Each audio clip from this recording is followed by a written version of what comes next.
Padres have won it. Well, at least the Dodgers lost two.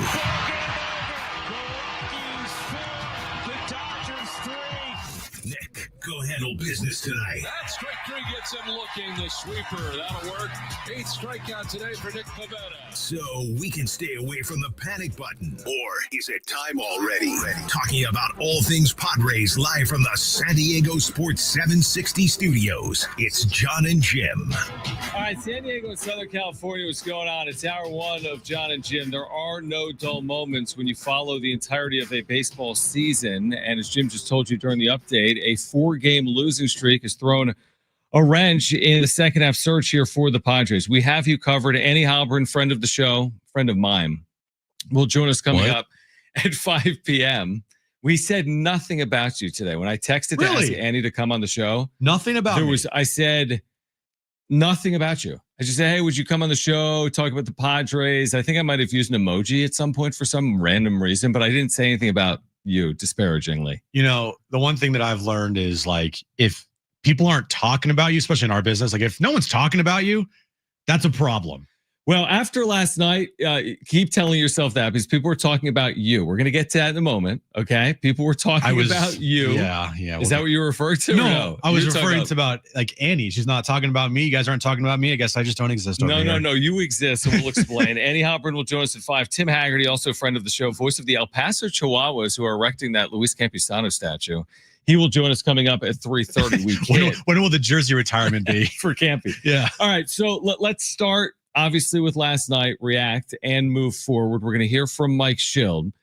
Don't let the interference, though, take away from the fact that they've lost 4 straight games. It's not the entirety of like, oh my gosh, because of interference, the Padres don't lead the division and aren't the best team in baseball. Like, that would not be selling it appropriately. However, one of the critical takeaways last night is there's this fan interference after a home run was overturned. The Padres, as luck would have it, lose by 1 run. It was a solo home run, or would have been, from Xander Bogaerts.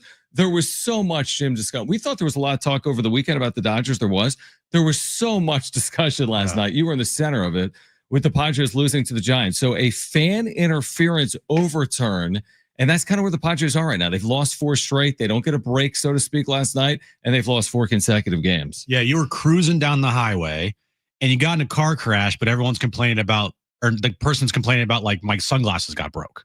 100%. Like, yeah, we're it wouldn't be fair to say their whole issue is this interference call. No, and it's not. But like, as an analogy, like, you're right. You got in a car crash, and instead of being upset that you got in a car crash, you're upset because your sunglasses broke during the car crash. You're like, oh my gosh, my sunglasses. It's like your fender is like 20 yards down the road. Look at the other person you hit. Are they okay? Yeah. Focus on the main thing, which is they've lost 4 in a row. Their offense has been anemic the last 4 nights. And more importantly, their starting pitching has been a problem. Giving up early leads, right? Every night, 3 straight nights. Every night. Yep. Every night. So, like, that's the big takeaway from last night is Nestor Cortez looked awful in the first inning. Like BP, right? 3 home runs in an inning? I mean, how often does that happen? So I got home, like, to be honest with you, I went to Crumble Cookie. Oh my gosh, of course you did. But here's the thing. Listen, I went to Crumble Cookie after the show, and the only Crumble Cookie that was close to my house was kind of in the Chula Vista area. Yeah. So I go over there. I'm like, all right, I'm going to just pick up a couple Crumble Cookies. I wasn't going to get like a whole batch. I was going to get 2. Right. Pick up a couple Crumble Cookies. I'll make it home by like 7. You know, obviously listen to the game on the radio and everything will be fine. Who cares? I mean, the game starts like 6:40 something. Right. Yeah. So I get to Crumble. The line was around the corner. And I'm like, wow, guess I'm not getting Crumble tonight. So then I drive home and before I even get home, it's already 4-0. Oh, that's insane. I'm like, what just happened? Yeah. Because it was like bang, bang, bang, bang, like 4 runs in the first, 5 batters last night? That is correct. Yes. Yeah. For the first 5. Back-to-back homers to lead off the game, and then a 2-run homer from, who was it? Flores? You tell me. I think it was Flores. Yeah. I mean, there were 3. It wasn't good. No, it was not good. And then, you know, you're like, here we go again, right? They're down 4-0.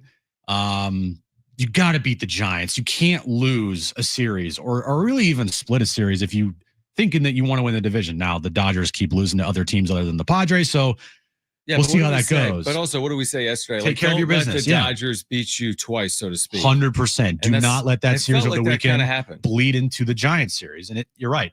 From the first inning, and especially their offense, they had one hit through 6. And we'll get to the interference. But to be clear, yes, it's a 4-3 loss, and they do get credit for making things interesting. But remember the way they scored the 3 runs, all of them unearned, after a fielding and throwing error by the San Diegan, Casey Schmidt. But like without that play from Casey Schmidt, the Padres are probably shut out last night at Petco Park. But anyway, the interference that everyone, I mean, we can rehash it, but Xander, for a moment, it looks like he's homered. They go to review because of the fans. They were up against the fence, and Ramos, was there contact? Was there not? Did they reach over? Did they not? Right. And I was not expecting it, Jim. I was not. Once the ball leaves the yard and you have the pomp and circumstance, and I'm watching the replay and I'm hearing Don and Mud talk about it, I thought their commentary was accurate in real time. It didn't appear as if there was anything egregious. I was not expecting it to be overturned, and then it was, and all hell broke loose. Oh, yeah, it did. Because nobody really knows the rule. How often do you see it? I mean, for every Bartman moment in baseball, you're not expecting fan interference. Nobody goes to the ballpark like, I wonder if there's going to be fan interference tonight. I wasn't expecting it watching. I'm just like, the ball went over the fence.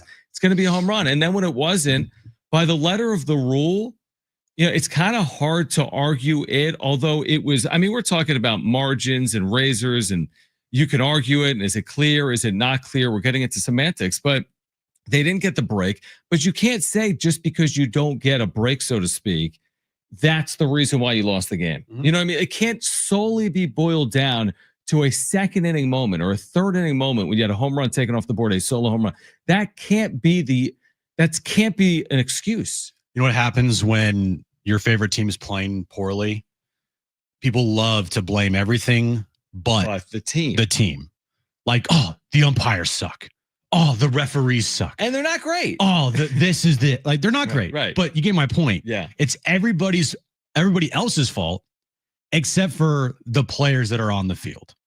Fair. And the call last night, like on first glance, yeah, it looked like it should have been a home run. Home run. Should have been a home run. It seemed like it. And then you watch it back, and I immediately thought, oh, he reached over. Like, I thought the fan reached over. That was my initial first reaction. I was like, oh, he reached over. Crap.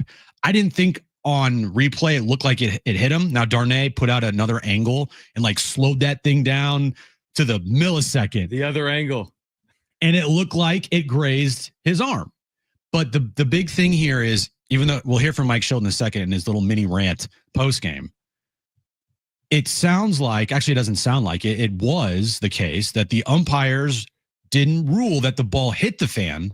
They ruled fan interference in, reaching over the boundary, over the fence, and interfering with the play with Ramos. And look, you can be upset with it all you want. My mentions are flooded with people that think that, this fan didn't reach over the fence, and that people think that he didn't touch the ball. And, you can be upset, and I get it. Everyone's pretty emotional right now because the team's lost 4 in a row, right?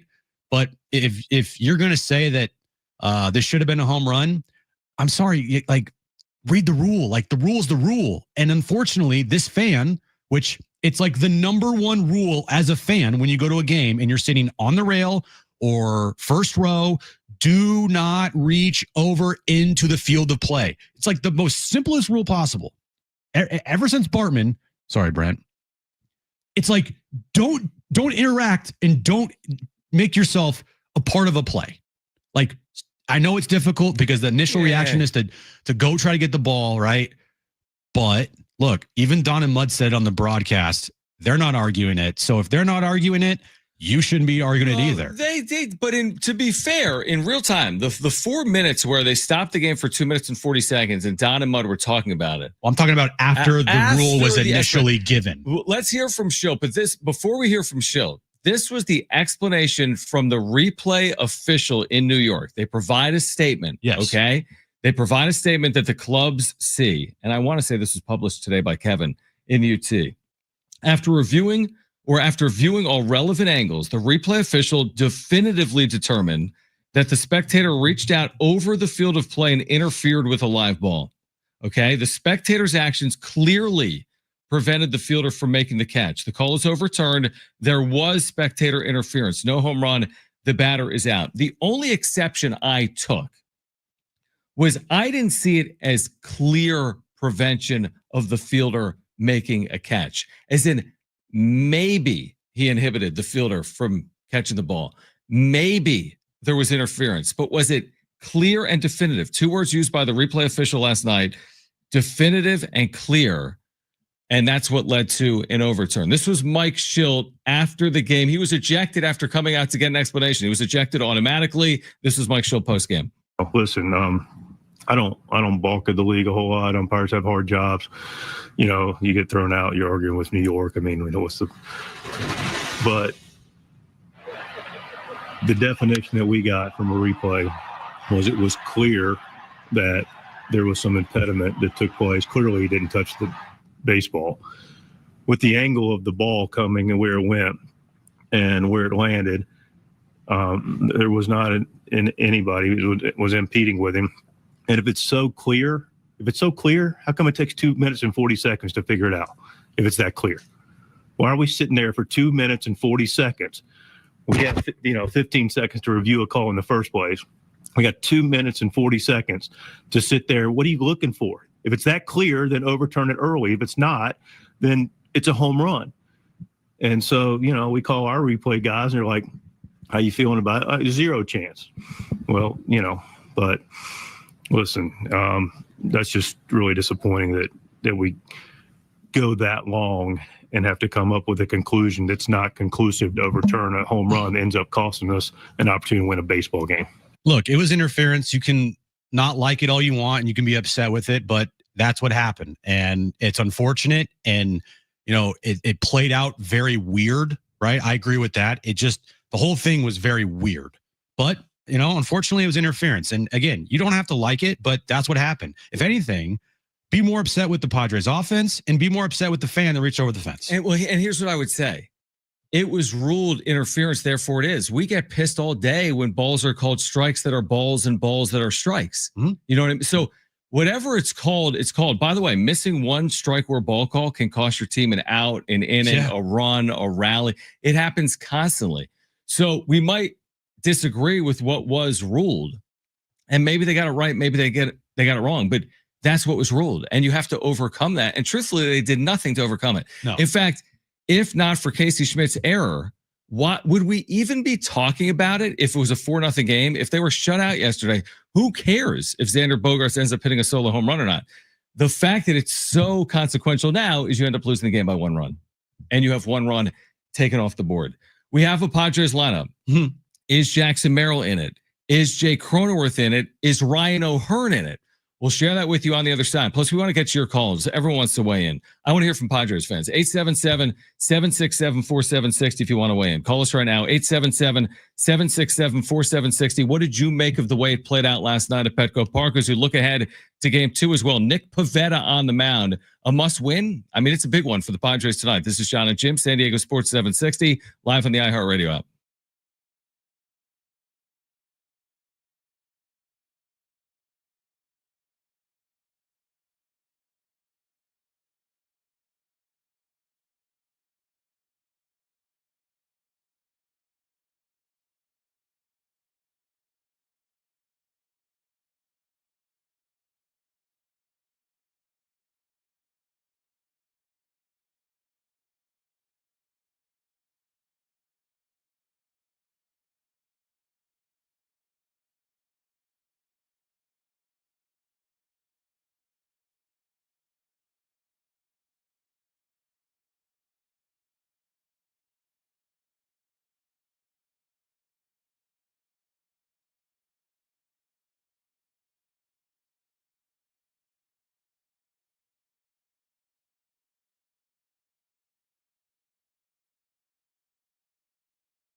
All right. Again, it's like you got to keep your eye on the prize, which is they've lost 4 straight, and we're talking about fan interference, which is fine. But then you look at the Padres lineup today. Jay Cronenworth gets hit by a pitch yesterday. He's out today. Jackson Merrill has not appeared in now the last 2.5 games. He has not yet been placed on the IL. Kind of feels like that's coming, though. You're pushing up against a retroactive date where if you don't do it now, I'm assuming that you basically have to make a decision at some point on Jackson Merrill. So no Merrill, no Cronenworth. Obviously, O'Hearn is in there. That was never even a question because they're facing a right-handed starter. All the hoopla, and we'll hear from Ryan O'Hearn, and we can get into Ryan O'Hearn as well. All the hoopla over the last 3 days was 3 straight left-handed starters, each of which he came off the bench and appeared. He's appeared in every game against a left-handed starter, but off the bench, obviously not starting any of those games. For the Padres, he had a big moment, unfortunately, in a loss. It comes again against a left-handed pitcher. He's been unbelievable in this sample size, 4 for 5, 2 home runs, 2 doubles against lefties for the Padres. He's in there, but I don't think that was ever even a question, really. What I'm most curious to see is where is Ryan O'Hearn the next time they're facing a left-handed starter? That's really the story for me. Right, and I think that might be Friday. Okay, so no, or what? Yeah, maybe it might be Friday. Okay. So I'm just thinking, if Blake Snell pitched on Saturday, no, he would pitch on Thursday. Then pitch on Thursday because they have a 4-game series. That's correct. So they might miss Kershaw. They would miss Kershaw. They would miss Kershaw. They would miss. No, excuse me. They will miss Ohtani. And they'll miss Ohtani. They will miss Kershaw and Ohtani for a second. They will face in that series Emmett Sheehan, and then whoever pitched last night, and whoever's pitching tonight. Is that right? No. Hold on. Today's Tuesday? Today's Tuesday. So Sheehan throws Tuesday, which means he throws Sunday. Is he a righty or a lefty? He's a righty. Okay. So they're basically they're facing Snell. Okay. Because Snell pitch Saturday, Sunday, Monday, Tuesday, Wednesday, Thursday. He's not listed as the starter for Wednesday or Thursday. It's Ohtani Wednesday, Kershaw Thursday. Well, then maybe he is pitching Friday. Right. But are they using 6? I don't know who pitched. I don't know. We'll find out. But back to the Ryan O'Hearn discussion. Last night was so ironic that moment happened in that game with all the discussion we had for 4 hours yesterday on the show before the game last night. Right. And I can't even really give Mike Schilt credit for that because he was ejected. By the way, I thought that Mike Schilt, he knows the rules. He shouldn't have gone out there. Like he's like a big optics guy. So he wants to be seen as like defending his team a lot. But in that moment, like, don't get ejected, bro. And if you're going to get ejected, don't have it be that like lame of an ejection. Yeah, like I don't have an issue with him getting ejected, but if you were really that vehement against what happened, why didn't you rush out there like George Brett with Pine Tar? Yeah. Like if it was so egregious and you were so shocked, why did you just walk onto the field? And the rules stipulate, again, you have to be tossed if you come out after a replay. And then he said post-game, the umpire just said, if you want, you could have talked to me about it at the half inning. He said, well, tell my clubhouse and tell these fans that. So by saying that, aren't you basically saying I'm just doing it because I do you feel it or do you have to do it? I think he felt it afterwards. Clearly, he was very, very angry, John, with what happened. And I get it because the team's now lost 4 straight. It felt like a little projecting on his part last night, probably upset about, the weekend series still, and then losing tonight. The bats have gone ice cold and the starting pitching has been awful. So I get it. I mean, he's probably projecting last night, and that was a good moment to use as something to project all of his anger for the last weekend plus here out to the media and the fans, whatever. But, yeah, we can't really give much credit to Mike Schilt last night because for the Ryan O'Hearn situation, because one, O'Hearn was not pinch hitting there if Jake Cronenworth wasn't hurt. Right. And, he wasn't even managing at that time. And he wasn't even managing at the time. So, look, I think if anything, last night, Ryan O'Hearn, by the way, is 4 for 5 with 2 homers, 2 doubles against lefties with the Padres this year. His numbers against lefties this season alone are really actually decent. They're pretty good. I think he has an 838 OPS now against lefties this season. Not a huge sample size, but 70 plate appearances. Like that's enough. Mm-hmm. Mike Schultz giving guys a plate appearances and at bats with like less than that with good numbers. So why not give Ryan O'Hearn at bats against lefties? I think if anything right now, last night, the home run by Ryan O'Hearn was a pretty big statement to Mike Schilt. Play this guy every day. Like, don't get cute here. Play him every day. He's one of your better players. You already have Gavin Sheets on your bench to be your quote unquote secret weapon. Lefty bat. Yeah. So just play him every day. I think that's what's going to happen. I mean, I read Kevin today. The Orioles, how many times in 31 starts by left-handed starters did the Orioles start Ryan O'Hearn? 11. Right. So you read it. So they were only starting him 1/3 of the time against left-handed pitching, but he was having success against left-handed pitching. And now it's clear as day. I mean, you can't hit multiple home runs as a pinch hitter late and 2 doubles in huge spots and not be given that opportunity. So he's going to play every day against right-handed pitching, obviously. The funny thing is the splits are kind of reversing here. He's 3 for 30 in a Padres uniform against right-handed pitching. Yeah. He's going to have to hit right-handed pitching. And by the way, before we hear from O'Hearn, the Dodgers have been using 6. Snell, Glasnow, Yamamoto, Sheehan, Ohtani, and Kershaw, probably to protect Ohtani. So you're going to get this weekend Snell, Glasnow, Yamamoto. Most likely. You're going to get Snell, Glasnow, Yamamoto. If that's how it's lined up. Because did Yamamoto, when did Yamamoto pitch last? Yamamoto threw yesterday. Okay. Yeah, so six games later is Sunday. Okay, so he'll pitch on Sunday, and we'll see what happens on Friday night. The next time they are supposed to face a lefty. Correct. Yeah, we'll see what happens. I just think it's a stubbornness from Mike Schilt, because he's done this where he waits and he waits and he waits to make changes. And then finally he's like, here, fine. Here you go. And I'm not going to say it's going to be his downfall, but it's kind of one of those things where, like, in this game, you have to read and react quickly, and you can't be stubborn in your ways sometimes. And I feel like Mike Schilt is kind of like that. Here's what I think. I think when you're playing 14-3 baseball, nobody's going to care and they're going to look the other way. The second it changes, and that's what happened over these 4 days. These are all magnified. It's late in the year. You're losing to the Dodgers. You have this bench piece that you acquired on your bench. Again, I think if they won the last 4 games, are people screaming and clamoring for Ryan O'Hearn? Probably not.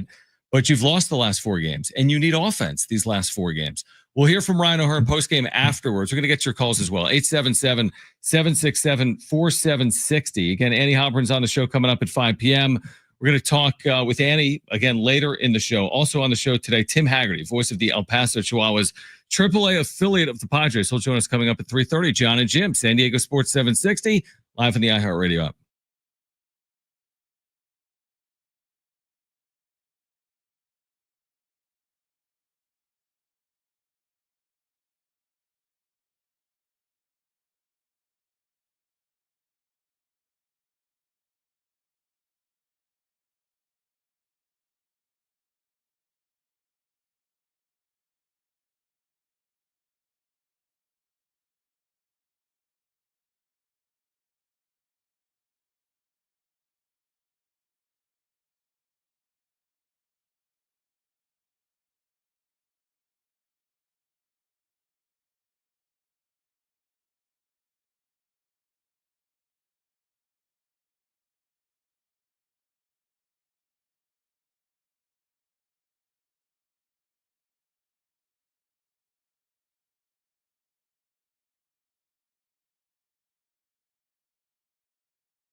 This update is brought to you by Rapid Radios. Padres Giants game 2 of their 4-game series tonight at Petco Park. Padres have lost 4 in a row. 6:40 first pitch tonight, where Nick Pivetta is on the mound for the Padres. And NFL news of the day, Colts fans, I'm sorry, but Daniel Jones has been named your starting quarterback for the upcoming season. Rapid Radios are instant push-to-talk walkie-talkies offering national LTE coverage and no subscriptions ever. A great alternative to a mobile phone for your kids. For a limited time, go to rapidradios.com now for 60% off and free UPS shipping. Add code radio and get an extra 5% off. All right, we'll get your calls, 877-767-4760. But first, let's hear from Ryan O'Hearn. And Tim Haggerty, voice of the Chihuahuas, Padres AAA team, will join us at 3:30. Annie Halburn will join us from, I believe she'll be at Petco. She'll join us coming up at 5 p.m. But let's hear from Ryan O'Hearn. Now, I believe the question posed here was something along the lines of what's it been like to not be playing every day or platooning. Take a listen. Yeah, I mean, well, it was my only job for a couple of years, so you kind of get used to it. But it's just about staying ready and understanding where you might fit in the game. Tonight was a little different because of Crony getting hit in the elbow. But, it's just staying ready and, understanding that when you come in, I'm trying to come in and impact the game and swing the bat. He's not trying to walk you there, so just being ready to hit the minute you get in the box. Your role there is to then start against righties, come off the bench against lefties. Is that something where you push more time against lefties in there, or are you okay with what the role is? I mean, that's above my pay grade, out of my control. I'm here to help out wherever I'm needed. I consider myself a team guy for sure, and I want to win with this team. And whatever they need me to do, that's what I'm going to do. You started about a third of the time against left-handed pitchers this year. Do you consider yourself an everyday player?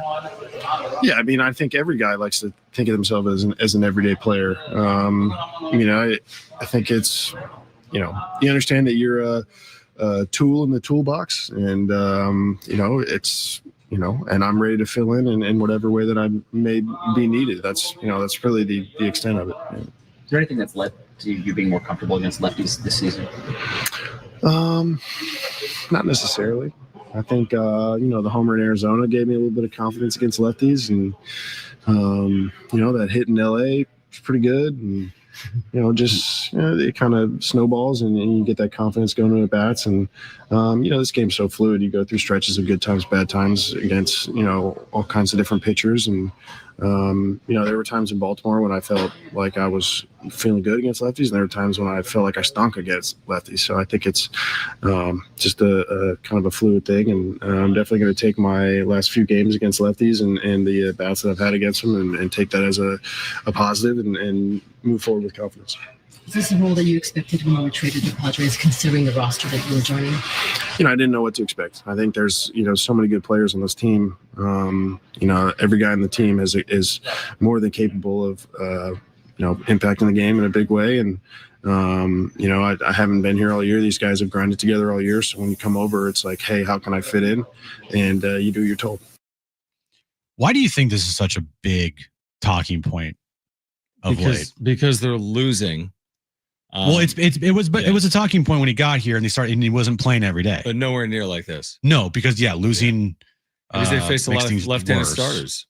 They have. And he's produced against left-handed starters. I mean, I think it's a talking point because one, he's a rental player, and when you make a trade like that and you give up the pieces that you do, you want to see that guy more often than not. And B, I think when you look at the numbers of all your lefties in the lineup, particularly Luis Ariz, who has had a down year, and you look at his numbers versus lefties compared to Ryan O'Hearn's numbers against lefties, it feels like, there should be a platoon there. Yeah, I think all those things are accurate. I think it's a combination of all of those things. I think it's the losing, the rental, you're watching with your own two eyes. I mean, O'Hearn's been unbelievable. Who goes 4 for 5 with 2 home runs and 2 doubles against left-handed pitching anywhere? Name someone in baseball right now with 4 hits in their last 5 at bats against left-handed pitching with 2 home runs and 2 doubles. There's one person. That's a lefty. Anywhere. Yeah. And righty, lefty switch, bats with their feet. I mean, it's not easy to go 4 for your last 5 with 2 homers and 2 doubles. So I think it's the success. combined with the fact that they faced a lot of left-handed, it's a perfect storm. Mm-hmm. Losing, social media, a rise, the combination of it all. It seems plain as day at this point, and it probably is. Although, like anything, it's not like we don't know if Ryan O'Hearn started yesterday if they win. We don't know if he started the Dylan Cease game we're losing sight. 6-0 down with Cease. 4-0 down with Cortez. Correct. 4-0 down with Darvish. Correct. Like this is, again, it's like that's what's funny about like social media and talking points. You spend so much time on something. Fernando Tatis Jr. can't hit the side of a barn. Oh, yeah, that's right. And we're talking about their lineup, which is fine. It all matters. Manny Machado has 1 RBI since like the Reagan administration. Oh, yeah, that's right. So like these are the things that when they traded for Laureano and O'Hearn, we were like, Laureano and O'Hearn lead them to a World Series title. Or were you like, Manny and Toddy lead them to a World Series title? Manny and Toddy with have these to lead guys' them help. With these guys' help in the lineup every day. Exactly. So I hope that happens. I think O'Hearn and Laureano have now proven they are great pieces to a puzzle. They can help you get to a promised land, but there is no promised land without Manny and Toddy and Darvish and Cease. And to some extent, like a Nestor Cortez, you can't allow 3 home runs in an inning and expect to win. And I do think the person that is putting the puzzle together right now, that's Mike Schilt, still doesn't know how the pieces all agree fit. With that. I think he is trying to figure this out and have defined roles, but 19 days after the trade deadline, I don't think he understands or he knows how to have those things mesh together. They're 9-7. It's not bad since the All-Star break, but there are moments with the new players that were acquired by AJ where you're like, that's interesting. Other than Ramon Laureano, who's been in the lineup every single day, and Freddie Fermin now, he's become an everyday player for this team. You're kind of just like wondering, how are the new pieces going to be used today? And I think that's a little bit of a problem for Mike Schilt. And I also think there's a little stubbornness on his part of like, well, Luis Ariz is my guy. And I'm like, well, the in baseball, the term play the hot hand, right? Guy hits a home run the night before, he's in the lineup the next day type of theory. Well, if a guy's slumping, maybe you got to change things up. I agree with all of that, but also like Mike Schilt doesn't control Yu Darvish allowing 2 first-inning home runs and Nestor Cortez allowing 3 and Dylan Cease walking everyone. That is true. So he, and I get it. I mean, again, if I was running this lineup card, this is now clear as day. Obviously, Ryan O'Hearn is starting the next time there's a left-hander on the mound. There's only 7 games left. He can start every day. I mean, if to your point on hot hand, you can ride the hot hand. This offense isn't good enough to really have a legitimate excuse to not play him 90% of the time, but Ryan O'Hearn can play every single day, but if you're down 4-0, Ryan O'Hearn's not going to save you from that. The odds of winning when trailing 4-0 are 1 in 20. And they've been down 4-0 3 straight games. And guess what the record is in those 3 games? 0-3. So you fall behind 4-0 a lot, you're going to lose 15 out of every 17 times or whatever it is. Right. It feels like last night everyone's talking about the controversial home run. It's not even really controversy and it shouldn't be. No, I think it's very controversial. I think the controversy comes from how long it took and then the overturning it when it was called a home run on the field. Like, yeah, there's controversy there, but when the letter of the law is clearly shown, it's being focused on way too much. And you're absolutely right. It's like the focus needs to be the pitching is turning into a bit of a problem here. Starting pitching at least. Your big dog, he's not your big dog right now. That's Manny Machado. Mm-hmm. Fernando Tatis Jr., he's having a great season. It's not. He's not having a great season. He's having a below average season for his standards. Sure. Like, don't lower someone's standards just because, you want to say that he's actually having a good year. Like, no, his standards should be very high. And guess what? He's not meeting them. And by not meeting them, he's not performing like the guy that they signed and paid all this money to. The team is second to last in baseball in home runs. Yeah, they were expecting to have Fernando Tatis Jr. hit like 35 to 40 home runs for them this year. That ain't happening. So there's a problem with this team right now.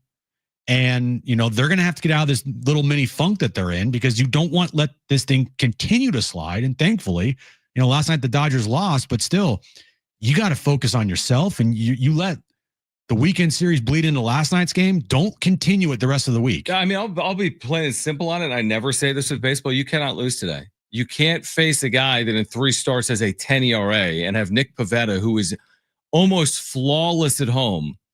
You cannot lose this game. Like, this is one of those games over the course of a year.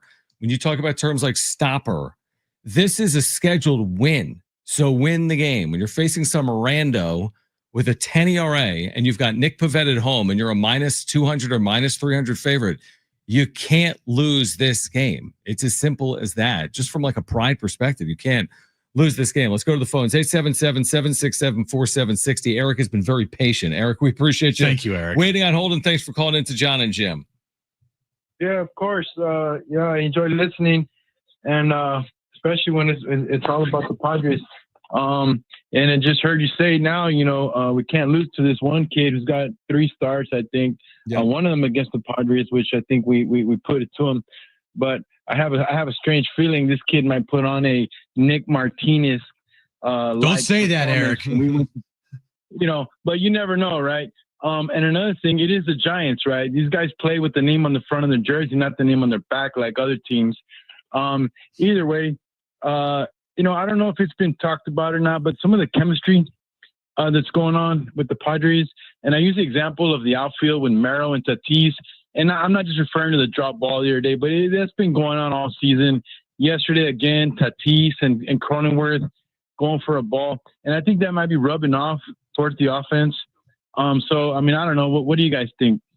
Thanks for the call, Eric. I think that losing Jackson Merrill and Jake Cronenworth is not like ideal. I think that their offense, after showing real signs of life, playing like, I don't think it's anything about chemistry. I don't think it's anything about other than the fact is they didn't play well against the Dodgers and they didn't play well last night, and all of it is magnified. I mean, you were in first place for a moment. We've been covering this team for a long time. The attention on them was so significant. Mm-hmm. And then they've taken this step back, and they will find their way out of it. I still am not sitting here today like this is unraveling. It's 2021. It's the entirety of 2023. They're going to miss the playoffs. That to me would remain utterly shocking. I don't see it. I think they will turn this thing around. I truly believe that, but they need to go show us that. And even today, what I'm calling a scheduled win, now without a Merrill, without a Cronenworth, your margins are thinner. Go beat this rando and go win behind Nick Pivetta and do not fall behind 2-0. I still believe in this team's chances to obviously make the postseason. Yep. I've said this the last 2 months. You get to September 1st in a postseason spot, right? You're getting in. I'm not concerned about that. I am concerned about where they will be landing as far as seeding goes once they get to the postseason. Because, I mean, they can be anywhere from 2 to 6, right? They're, I think, 2.5 games up now in the Mets, if I'm not mistaken. Entering the day, is that what it was? 2.5 games? I think it was 2.5. Let me double check here. 2.5 up on the Mets. All right. And 3.5 on Cincinnati for a playoff spot? 3.5 on Cincinnati. They are 2 back of Chicago for the 4 seed. Yep. All right. And 2 back of the Dodgers. And 2 back of the Dodgers when it's really 3. Yep. So does Cincinnati playing a little better concern me a little bit? Like, I'll wait for that to, down the line if that were to, rear its head. But right now, they just got to start playing better. They have to be better pitching. They have to have a better game plan on offense. You need your guys to step up. And, if that doesn't happen in the next couple of weeks here, it will get a little dicey. But, get to September 1st, your schedule lightens up.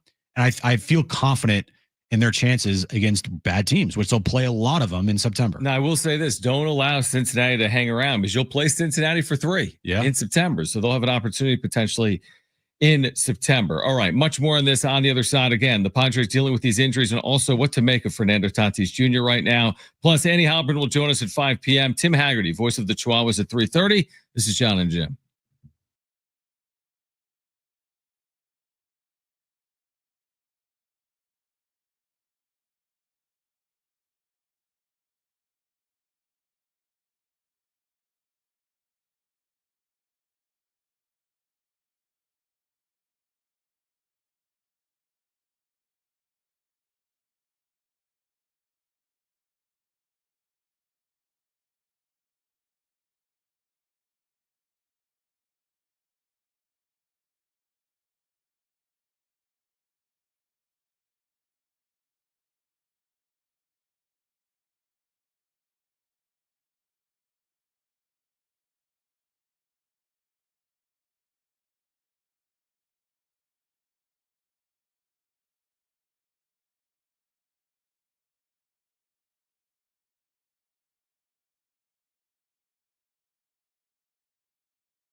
All right, we all remember that one teacher who made a difference, who believed in us, challenged us, who just made learning fun. Now's your chance to say thank you with iHeartRadio's Thank a Teacher, powered by Donors Choose. Nominate an outstanding public school teacher who's gone above and beyond to win $5,000 to stock their classroom with whatever they need. Today's teacher of the day, Joy Wilson, teaches at Hage Elementary right here in San Diego. People told us Joy is not only her name, but a description of the energy she exudes. 100% caring, love, effort, and concern. She empowers her students to succeed and thrive. Congrats, Joy. You're in the running to win $5,000 for your classroom. Nominate your favorite teacher at iHeartRadio.com/teachers. Thanks, Joy. We appreciate you, Joy. Best of luck in that promotion. All right, Padres, Giants coming up, game 2 of their 4-game series. We didn't even read the Padres lineup, or maybe we did. We did tell you that Cronenworth and Merrill are both out of the lineup tonight for San Diego. Do you have the Padres lineup in front of you? Yeah, I do. Would you like to go through it? Tatis, Arise, Machado, O'Hearn's the DH tonight. Xander, Liriano's in center. Sheets is in left. Iglesias is at second. Diaz is behind the plate. Wow, look at that lineup. Well, the newcomers, obviously, O'Hearn and Bogarts. You have Fermin getting a day off. He's been playing a lot. And again, you're going to do it without Merrill. You're going to do it without Cronenworth. And I'm relying tonight, not necessarily on that lineup, but Nick Pivetta. I do appreciate the awareness by the Padres social media team highlighting, circling Ryan O'Hearn, and then putting a picture of him on the lineup graphic. So I do appreciate that too. Yeah, I like that. But I mean, to me, we've talked about this a lot already today. Nick Pivetta has been very good. The starting pitching here recently for the Padres has not. His home numbers have been great. Now, he finally had a blip in there recently when he lost a home start, but he's 7-1 with a 2.41. Mm-hmm. So, like, if that's not enough to win, then I don't know what is. I mean, if he's Pivetta, you don't need 8 runs. If he's Pivetta, you just need some type of offense here tonight against this random pitcher for the San Francisco Giants. But you know how this gets. You get to the point in the year where the Giants have nothing to play for, and you have everything to play for, and one team is loose and another team is tight, and you look up, it's the 6th inning and it's 1-1, and you're like, well, we got to go win this game. I hope that's not tonight. Said that about a month ago. You better watch out for teams that have nothing to play for down the stretch. You can't slip up against teams that you need to beat. And you have a lot of teams remaining this year that you are expected to beat. Not saying you got to sweep everybody, but you got to win those series. Rockies, Baltimore, White Sox, Giants right now, Twins. Like, you got to win those series. You can't slip up. And there will inevitably be a team that's completely out of it and plays you really well. You just hope that it's not this series that they're currently in against the Giants. True. Because the Giants are out of it. It would take basically a miracle for them to make the postseason. They have waved the white flag already. Came in last night. They played a good game. Robbie Ray pitched great. The offense continue MIA. Nestor Cortez, problem. Put that away. You got to go out, win tonight. Nick Pivetta, I have a feeling he's going to pitch well. You got to. Who's pitching for the Giants? I don't even remember his name. Tang. They blew him up last week. Like, go out there, slap him around the ballpark, put up a 5 spot, and go out and win the game.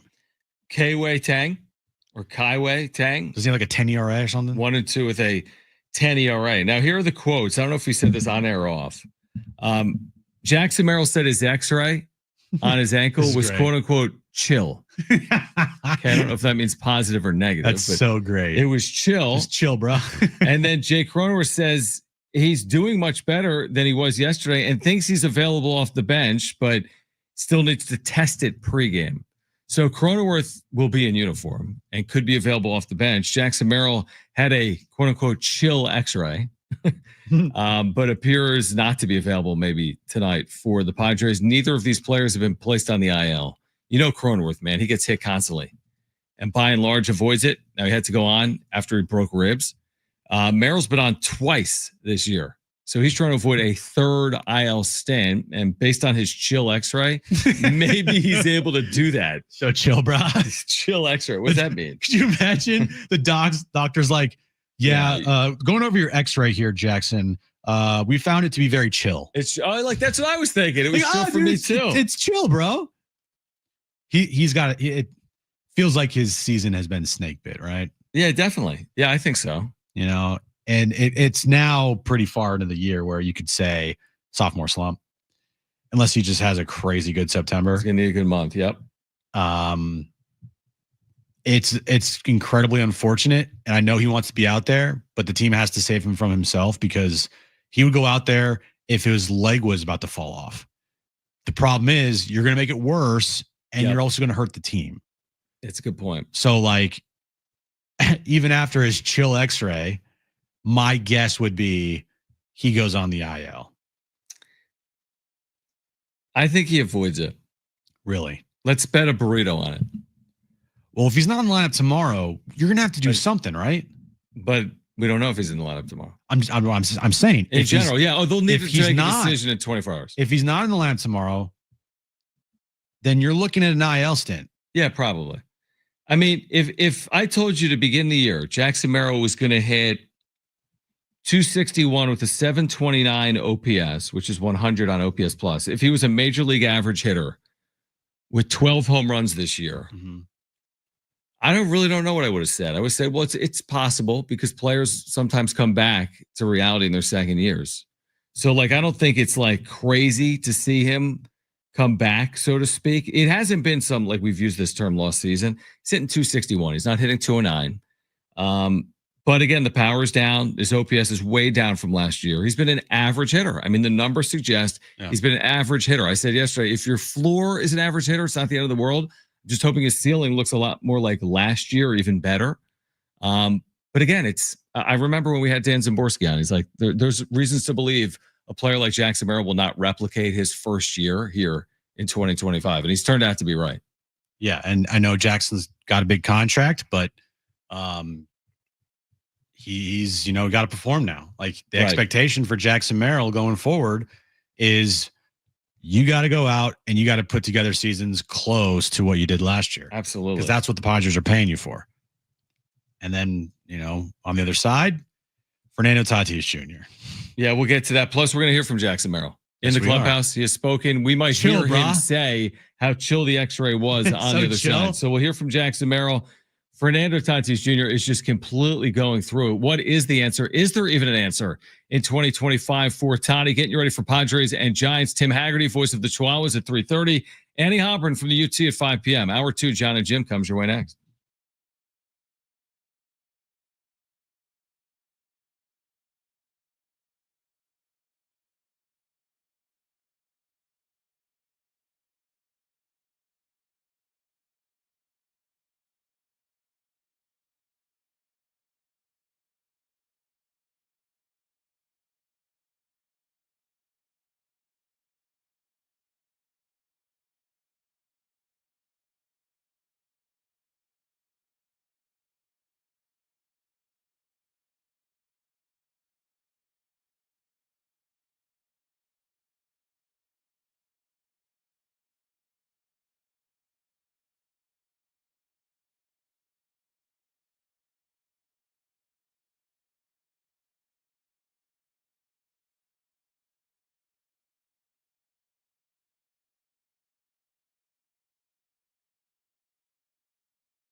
This update's brought to you by Staples. Padres and Giants, game 2 of their 4-game series tonight at Petco Park. Padres have lost 4 games in a row. 6:40 first pitch. Nick Pivetta will be on the mound tonight for the Padres. And NFL news of the day: the Colts have named Daniel Jones as their starting quarterback for the upcoming season. How many times have we all said that was easy? Well, the Staples Easy button is back, and it's got everyone saying it again for custom prints, shipping services, even passport photos, plus quality products delivered next day to over 98% of the U.S. Staples. That was easy. Back to Petco with the same result. Elliot Ramos, he's under it. He's got it. And the Giants have won it. Well, at least the Dodgers lost 2.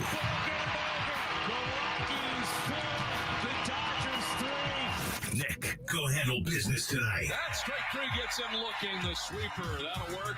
8th strikeout today for Nick Pivetta. So we can stay away from the panic button. Or is it time already? Talking about all things Padres. Live from the San Diego Sports 760 studios, it's John and Jim. All right, San Diego and Southern California, what's going on? This is hour 2 of John and Jim. We will have Tim Haggerty, voice of the Padres AAA affiliate, the El Paso Chihuahuas. He will join us coming up at 3:30. What's it like to be in AAA when the trade deadline hits with all the movement? Plus, he's been watching Luis Campusano's record-breaking season, which has not played out in the major leagues. He's hitless in the major leagues, but he's been like Babe Ruth in the minor leagues. So Tim Haggerty will join us coming up at 3:30. Annie Halpern with more perspective on the Padres season and what's to come. She will join us from the UT at 5 p.m. Now, Jackson Merrill, we mentioned this chill quote on his X-ray. I need to hear this. And we're going to. So this is from inside the clubhouse. I think it starts with Marty Caswell asking him about his overall health. It's about 2 minutes. Here's Jackson Merrill. Jackson, how are you feeling right now? Day to day, just chilling. Just kind of going with it and seeing what happens. I don't really got much for you on anything. What are you? I mean, it's looking very hard to really think when you watch. What are you able to do right now? Yeah, just as much as I kind of want to. I obviously want to play, and Carolina will be on the field, especially this week. But I don't know, just kind of taking it slow. Are you hopeful that you can avoid the IL, or is it still too soon to? We'll see. It doesn't really, I'm not really thinking about it right now. I'm just kind of trying to focus on today and what I got today, and I'll go from there. You had any imaging yet? No, nothing really. Just X-ray, but nothing really. X-ray is good. Yeah, just chilling. How frustrating is it right now? I mean, there's never a good time for it, but I know you guys are just in the heat of things right now, especially with the teams that you are showing up with. It's just frustrating. It's a lot of uncontrollable injury this year, and just it's been up and down year. A lot of good ups, a lot of bad downs. Just kind of going through it, but stay positive thoughts. Team's gonna get hot here. We're gonna get on a roll and roll into October. So I'm just looking to get back into it. Just the pieces that you do have, to play up Bryce Johnson, Ramon Laureano, the guys that have contributed to such a tough league, when you guys do have that depth. Yeah, of course. We got guys all around the room. We get hit 1 through 13. So, I trust everybody in here, especially Bryce. He's been a really good person, an awesome teammate the whole year. I just appreciate having him here all the time. And he wants to play, so when he gets in there, he's giving it his best, and that's all I kind of appreciate. This happened on Friday, and then you tried to fight through a couple of days, and then it just got too much to bear. Is that what it was? Yeah, I'll still be playing on it right now. I think it's just more of a organizational decision more than mine. I want to play, and I want to be in there. But I think everybody saw I wasn't right in my IV, so I just trust them too. Both Jackson Merrill and our computer day to day. Yeah, put our computer on the IL. Might want to restart that thing. He sounds down. He sounds very down to me. Other than I would like a shirt that says X-ray was chill. I need a shirt that says the X-ray was chill on it. But he sounds a little down, and he didn't confirm. Like, I was more confident he'd avoid the IL. I was like, it's Merrill. He's been on twice. It's an ankle. Figure it out. But he didn't say he would avoid the IL. So now I'm concerned that he could be going to the IL. And Kevin joined us yesterday. He's like, I wouldn't be surprised if Jackson Merrill went to the IL. Yeah, it didn't look good over the weekend, trying to play on it. No, it didn't. He's been limping in that clubhouse last 2 days. Doesn't feel like he's close to returning. That's just my based on what he said. reaction. No, it's not. It's based on what he said. I agree. I mean, it really doesn't. I mean, we know. The thing is, to your point, like, you can't do something that's going to prevent you from playing at 100% or hurt your team. Mm-hmm. So sometimes it sucks about sports. You got to sit on a sideline, get yourself healthy, trust your teammates, and get back out there. I mean, the thing with ankles, this ain't basketball, but the thing with ankles is you don't know. I mean, there's people that deal with ankles for a week, high ankle way longer. I mean, it can be something that pops up all season long that you can't escape. But it's one of those things like you can't just be like, well, give me a day and my ankle's going to feel better. I mean, we've all dealt with something with our ankle. Very rarely you're like, one day later, I'm ready to play on like a professional sports field. That's probably pretty aggressive. And it's his left foot, so it's his back foot. And, you know, if you're thinking about trying not to injure yourself, you're going to injure yourself. That too, yeah. And, I mean, ankles are a pretty important thing in sports, would you say? Yeah, it's up there. It's up there. They're all important. Like if you have an injured ankle, that's probably going to hurt you a little bit here. And you know, so my guess is the IL, and they need him for the postseason and the end of September more than they need him right now. It's a good point. Because if he goes out there and he tries to play through this and the team lets him do it, he could get even more hurt. And then he could be out for a longer period of time. Or he could fail to produce. That too. By trying to play through it. I mean, you're right. It's kind of crazy. So if you went on the IL, remember it's 10-day now. But so you can retroact. Yeah, and you that's what I was going to say. I mean, in theory, he could be off in 8 days. So it's not like it's costing you the season. Now, I'm sure from his perspective, like, it's the worst you don't thing in want the to world. go on there. He's been on the IL twice. I mean, this would be his third IL stint in 1 year, one concussion IL, but he doesn't want to go on the IL 3 times in 1 year. Oh, we know Jackson Merrill. He is, don't talk to him. He is going to like punch you in your throat because he wants to be out there so bad. He can't help himself. Mm-hmm. He reminds me a lot of like Joe. Like Joe just like, I can go out there and pitch. It's like, Joe, your arm is falling off. Joe, you had Tommy John last month. Right. So yeah, but that was last month. Yeah, it was last month. I feel good. Man, that Joe chatter is going to heat up. Yeah, it probably will. With this pitching staff. But yeah. And I appreciate it because you want guys that want to play every single day, and you want gamers like Jackson Merrill and Joe Musgrove. But, you know, sometimes those guys need to be protected from themselves. Yeah, it's going to be interesting to see what they elect to do with Jackson Merrill. They're in the midst of obviously the top 4 yesterday. So Merrill's out. Yeah. They go 2 for 16. Yes, you have the Bogarts ball, but at the end of the day, they go 2 for 16 with 2 singles. I think there were 4 or 5 strikeouts in there. Nothing like further illustrates the point of some of the top of the order offensive struggles more than last night they rally significantly. O'Hearn homers. Then Sheets comes off the bench. It's now 4-3. Sheets singles the other way. You've got the go-ahead run at the plate. You flipped your lineup over. You have Fernando Tatis Jr., dribbler back to the mound. Was it first pitch?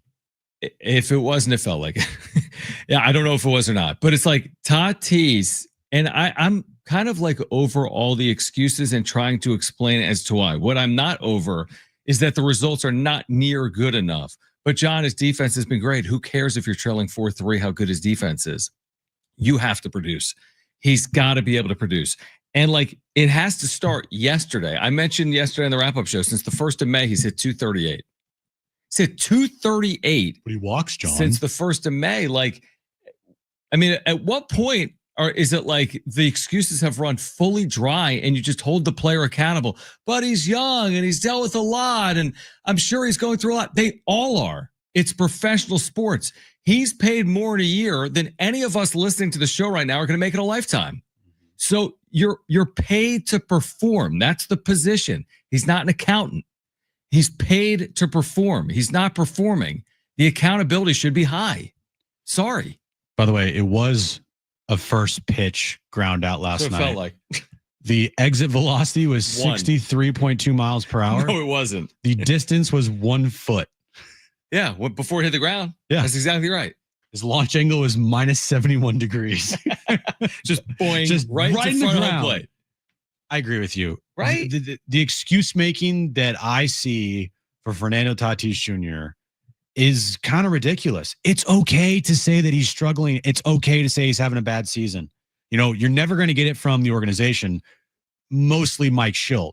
But I would bet you a lot of money, John, that there are people in that organization that are looking at Fernando's year and are frustrated with it. Oh, I would bet you the same amount of money. And Mike Schilt obviously wears the rose-colored glasses 24/7. Nothing's ever wrong with his team. But I bet you there's people inside that organization that are like, man, if Tatis wasn't struggling like this, maybe we'd be better. I don't understand the it's probably, why are we willing? Here's my point. Why are we willing to make every excuse in the book for Fernando Tatis Jr. when we're unwilling to do it for other players? What is it about Fernando Tatis Jr. that should be excused away? It can all be explained. And I've made this point recently. I don't know if it was here on the wrap-up show. Name me a player in the history of the sport, and I'm sure there's an example, but there's not a lot. Name me a player in the history of the sport that was a superstar that had 3 amazing seasons to start their career and then 3 seasons like this. Name me a player in the history of the sport that was Hall of Fame caliber, that had their best 3 seasons, their first 3 years, and then never lived up to that in the midst of their prime years. I'm not saying he'll never live up to it again. I can't go that far. But who is that player that had these great years and then became a shell of that player in their 20s, in their 30s? Explainable. There's a zillion examples of guys that have wheels fall off. At 26, I don't know who. Tell me who's done it. I'm sure there's someone, but there's not a lot of examples. I know that. I think if he never had that 42 home run, 975 OPS season in 2021, I do think the conversation is different. Okay. Because that season sticks out like a sore thumb onto the back of his baseball card. Mm-hmm. It just stares you in the face. True, because 2020 was a 60-game year. And 2019, he only hurt. played 84 games. Now, in the 84 games that year, he did have 22 home runs. That's insane. But as a rookie. But still, if I'm taking away the number of games played and I'm just looking at his stats, it's interesting. Take away the 42 home runs, 97 RBIs, and a 975 OPS. Okay. I see what you're saying. You're saying, well, maybe it's only just one true, authentic, 100-plus game Hall of Fame MVP-like year. Like, we're getting upset at Fernando Tatis Jr., I think rightfully so, but still, we're getting frustrated and upset with him because he's not anywhere close to that player from 2021. But in reality, he's closer to the player that he is now than he'll ever be in 2021. Like, you get my point?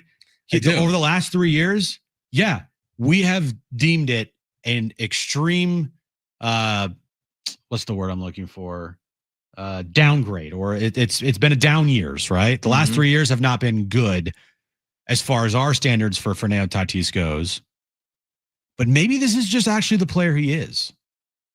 But okay, I like the argument you're making. It's compelling, but I can't discount 84 games in 2019 and 59 games in 2020 entirely, because the OPS is there. I get it. Very similar to 2021. I get it. So the year 2021 ends, and you're led down a path that this body of work is this player, correct? Like, you weren't saying at the end of 2021, what an amazing year. You're actually saying, no, this is the trajectory this player is on. Right? Just look at 2019 and 2020, and now it's 3 consecutive years. 770 OPS. I was willing to explain it away. Suspended, broken bones, shoulder surgery. Okay, I'll give him the year. Last year, man, that September and October were nice. He's back to being Tatis, right? He was hurt again. You're right. Broke his leg. Yeah. That's a big injury. Like the first week of the year. But then 2025, what's the excuse? There's none. It's like they've run dry. I get it. And don't get me wrong. There's nobody more frustrated with watching Fernando Tatis Jr. than me. Other than Tati, maybe. Other than maybe Tatis, right? But man, he is a player that has all the skill set. He's just not put it together other than that one season. And you're kind of afraid now that at the end of his career, which hopefully it's a long one, you're afraid that you're going to look back and we're all going to look back and say, man, he never was that player ever again. Well, I want to react to this on the other side. Tatis is on pace for a 7-WAR season, which would be the highest of his career. You guys sound ridiculous, LOL. Well, he's never played 162, and all of that WAR is on defense. Okay, Ha-Seong Kim had a 5-WAR or 6-WAR season, did he not? He did. Is that what you want? Do you want to sign Ha-Seong Kim to a $340 million deal? Too much reverb? I don't think you do. We're going to get to Marcos on the other side. We have an update on who is starting tomorrow for the Padres. Plus, was Merrill's x-ray, in fact, negative when he said it was chill? We have an update there as well. Pretty chill. Stay with us, John and Jim, San Diego Sports 760 live on the iHeartRadio app.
Let's go to the phones. We have an update on who will start for the Padres tomorrow as well, plus an update on Jackson Merrill we will share momentarily. But Marcos has been very patient. If you want to weigh in, by the way, you can call us, 877-767-4760. And Tim Haggerty, voice of the El Paso Chihuahuas, will join us in about 10 minutes. But Marcos, thanks for calling in. You're on with John and Jim.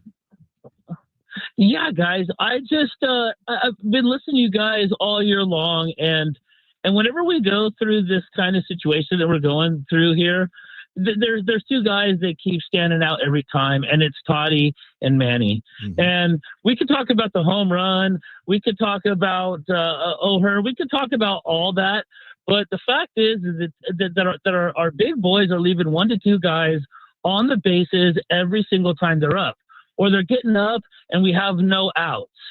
So, I mean, that is the elephant in the room. And had those guys at least, capitalize on half of those opportunities, we wouldn't be talking about, 3-2 games or like a couple points off. So I want to know, okay, and I'm gonna say something really controversial. Yes. Does Toddy have something going on with the wrist? I heard it early on, and it just seems like the pop-ups and everything, like he's not committing to any kind of pitches, and it makes me like, I'm going to say it, man. It makes me feel like reminiscent of Soto, man. Like, did they talk? Did those Dominicans want to, like go off in the sunset? Wait, in what regard was Soto, though? Hold on real quick, Marcus, but in what regard it reminds you of Soto? Well, it just seems like when Soto came on, like he didn't, but obviously we only had like 1 year to really see if he was going to jump on or not. And like, it just seemed like he came on really light and didn't really, give it all, until we went into the playoffs. And I hate to say, like, I know Toddy ain't slow rolling anything, but it's like, that's the big elephant in the room, guys. Like what's going on with our two guys? And I don't know, my mind's just going different places. Marcos, we appreciate you. Thank you for listening. Thank you for calling. It's not for effort. As in, Tatis wants to perform. Now, does he wear his emotions on his sleeve and pout? Yeah, he does. But also, Soto's year that is widely criticized here, his 2023 year, he had a 930 on base plus slugging. He led the team far and away. Fernando Tatis Jr., as we sit here today, has a sub 800 OPS. They're not the same hitter when you compare 2025 Tatis to 2023 Soto. Right. He had 35 homers and 109 RBIs. Juan Soto did. For the right. Padres. Neither of which Tatis will get anywhere close to. Not even close. Right. Nowhere close. I mean, the elephant in the room, it's not really an elephant. It happens in front of our eyes way too often, is that Fernando Tatis Jr. at the top of that lineup is kind of just average. He's fine. He's fine. He does get on base. He does get on base. It's true. He does the job of a leadoff man, gets on base. It's fine, right? But he has no pop. He doesn't hit for a high average. His OPS is below 800. And if you're telling me that this is the player that Fernando Tatis Jr. is just going to be for the rest of his career, well, then that might be kind of a problem because they're not that they have hopes and dreams for where they want this team to go, with Fernando Tatis Jr. being the complete opposite of the player he is right now offensively. I'm not talking about defense, and everyone loves to bring up the fact that, well, he's great on defense. So how can you say? I'm talking about him at the plate, guys. At the plate, he's average. And I don't know if they can afford to have a just average Fernando Tatis Jr. if they want to win a World Series. Yeah, I mean, I've made the point a million times. I never expected in a million years for this to continue all year. I mean, he has to change this narrative. He has so many opportunities to change this narrative. He's just going to have to do it. Mm-hmm. And I saw some in the chat. I mean, it's different. Like, well, Soto walked a million times when he was here. Well, now Tatis is being propped up for walking because he's the leadoff hitter. So you can't have it both ways. I get it. Tatis the leadoff hitter. Listen, getting on base is a good quality for a leadoff hitter. That is something we should recognize that Fernando Tatis Jr. has done well this year. If there's a takeaway for me out of Tatis, yeah, he chases less. He gets on base more. But at the expense of power, no thank you. I would prefer the power and the slug and the RBIs, but Johnny's leading off. Well, then move him in the order. If this is solely be a product of where he hits in the lineup, then they should consider moving him in the order. But I don't really think it's solely a product of where he's hitting the lineup. Maybe it is. I don't know. Yeah. Did Soto walk a lot? Absolutely, he did. He walked 130. What was it? 132 times in 2023 for the Padres. That's a lot. It's a lot of walks. Toddy won't sniff that. No. But the thing is, the difference is, while Juan Soto did walk a lot for this team, he also produced at a very high level. Fernando's not producing at a very high level. And if he is going to be praised for all the walks he has, he better have like 60 more walks under his belt. At the end of the year, yeah. And he's not going to. I don't even know if he's going to reach 100 this season. He might get close, but that's a lot of walks in the last month and couple weeks and change here. The difference, and it's as clear as day. I know everyone hates Juan Soto here, but like to your point, if you're going to criticize Juan Soto for quote unquote only walking, but then praise Fernando Tatis Jr. for getting on base, for walking and getting on base, you're missing the point. Yeah, kind of, because look at Juan Soto's on base percentage in 2023. It's probably better than Tatis' on base percentage now. Yeah, it was 410. Yeah, I don't know what Tatis is right now. 366 or 368, which is solid. Just solid. But we just need to see more from him offensively. A lot more. Two things, and then Tim Haggerty. Mike Schill says the imaging on Jackson Merrill's ankle is negative. So Chill meant negative, which is good. It's not broken. And then secondly, JP Sears. Remember, Michael King is on the IL for at least another turn through the rotation. Oh. It will be old friend JP Sears starting tomorrow against the Giants. So cross your fingers. All right, Tim Haggerty, voice of the Chihuahuas. He will join us next. John and Jim, San Diego Sports 760 live on the iHeartRadio app.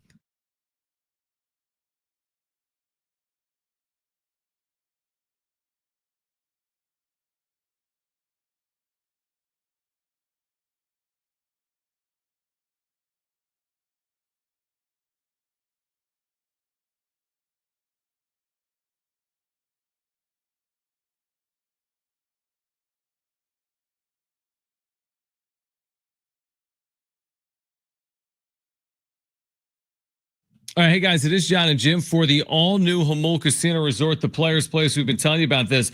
The hotel and spa at Jamul Casino Resort is now open. It's the next level of luxury. It's arrived. Treat yourself. Stunning new stay, rooftop relaxation, amazing spa treatments, all the thrills of Jamul Casino Resort, now all in one unforgettable destination. And now open as well as Jamul 23 with endless dining every day. Savor San Diego's ultimate endless dining experience at Jamul 23, from their world-famous lobster brunch served every morning to their VIP endless dining experience each evening. Indulge in chef-curated specialties, fresh seafood, prime cuts, and decadent desserts, all with a stunning panoramic view. They just have amazing food in general over at Jamul. You'll want to catch all the sports action, for example, at Tony Gwynn Sports Pub. Experience the ultimate sports showdown, catch the Padres live, plus great food at Tony Gwynn Sports Pub, where fandom meets fantastic. It's for you at the all-new Jamul Casino Resort, the Players Place.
This update's brought to you by Payday. Padres and Giants, game 2 of their 4-game series.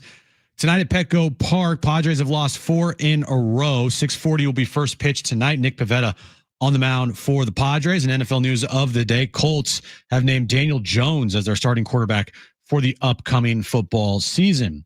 Hardworking people need a hardworking candy bar packed with peanuts and filled with golden caramel. Payday is definitely working hard for you. So grab one now to power you through the day. Payday peanut caramel bar, get it to go.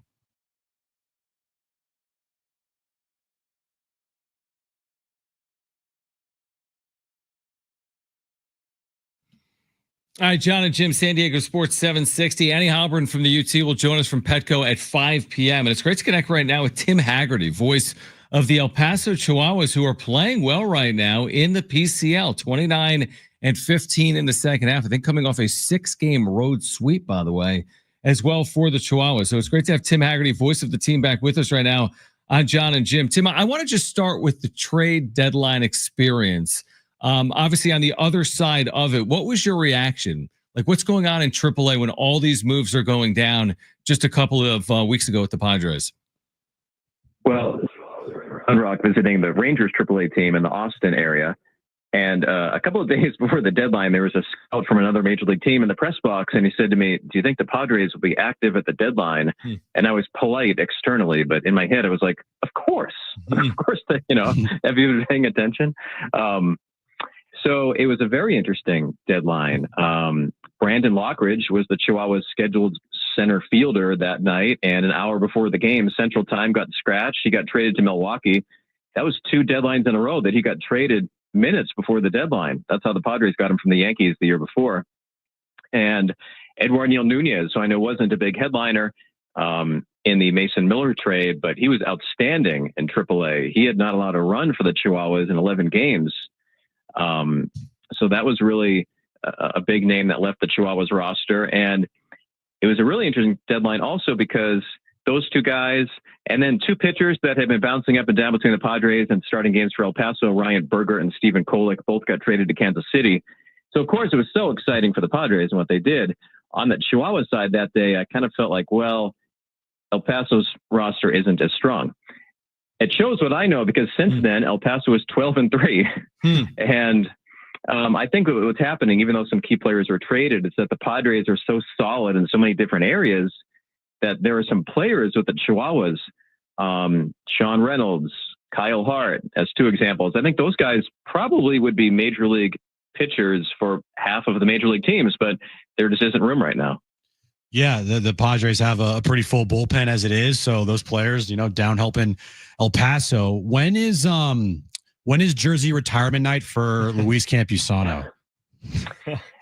It was something. He had 4 home runs in a 2-game span at Reno. He now has hit 52 home runs in a Chihuahuas uniform, which passes former Padres Cody Decker and Eggy Rosario on the all-time list. He's hit more Chihuahuas homers than anybody. And it's interesting. I've had this thought just the past couple of days, just watching him. For example, there was this lopsided game in Reno, and Reno brought in a position player to pitch. And Luis did something we've seen a few major league hitters do, Anthony Rendon, Javi Baez, and that they stand up and they go up there and bat left-handed. Since it's a position player pitching, okay, I'm going to be at a disadvantage. And as you know, Luis is a right-handed hitter.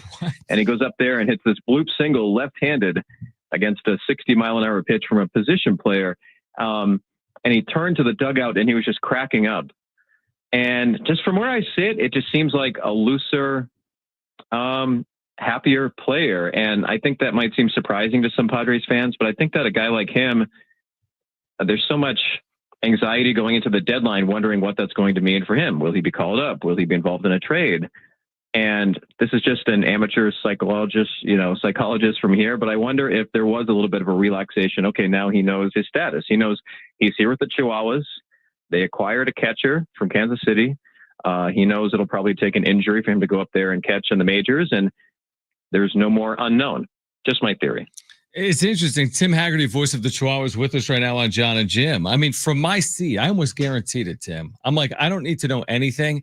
I was so certain Campy would be traded in the 11th hour because it felt like he had done everything he could. and he hadn't had the opportunity to fully break through. So from your seat, I know it's harder because you're the play-by-play voice, but was there a level or an element of surprise that he did stick around? And now on the opposite side of that, like come September 1st, when rosters expand, I think from 26 to 28, could he be a position player that gets that opportunity? He's had this amazing year and he has that positional flexibility with catching. Could he be that next position player up come September 1st?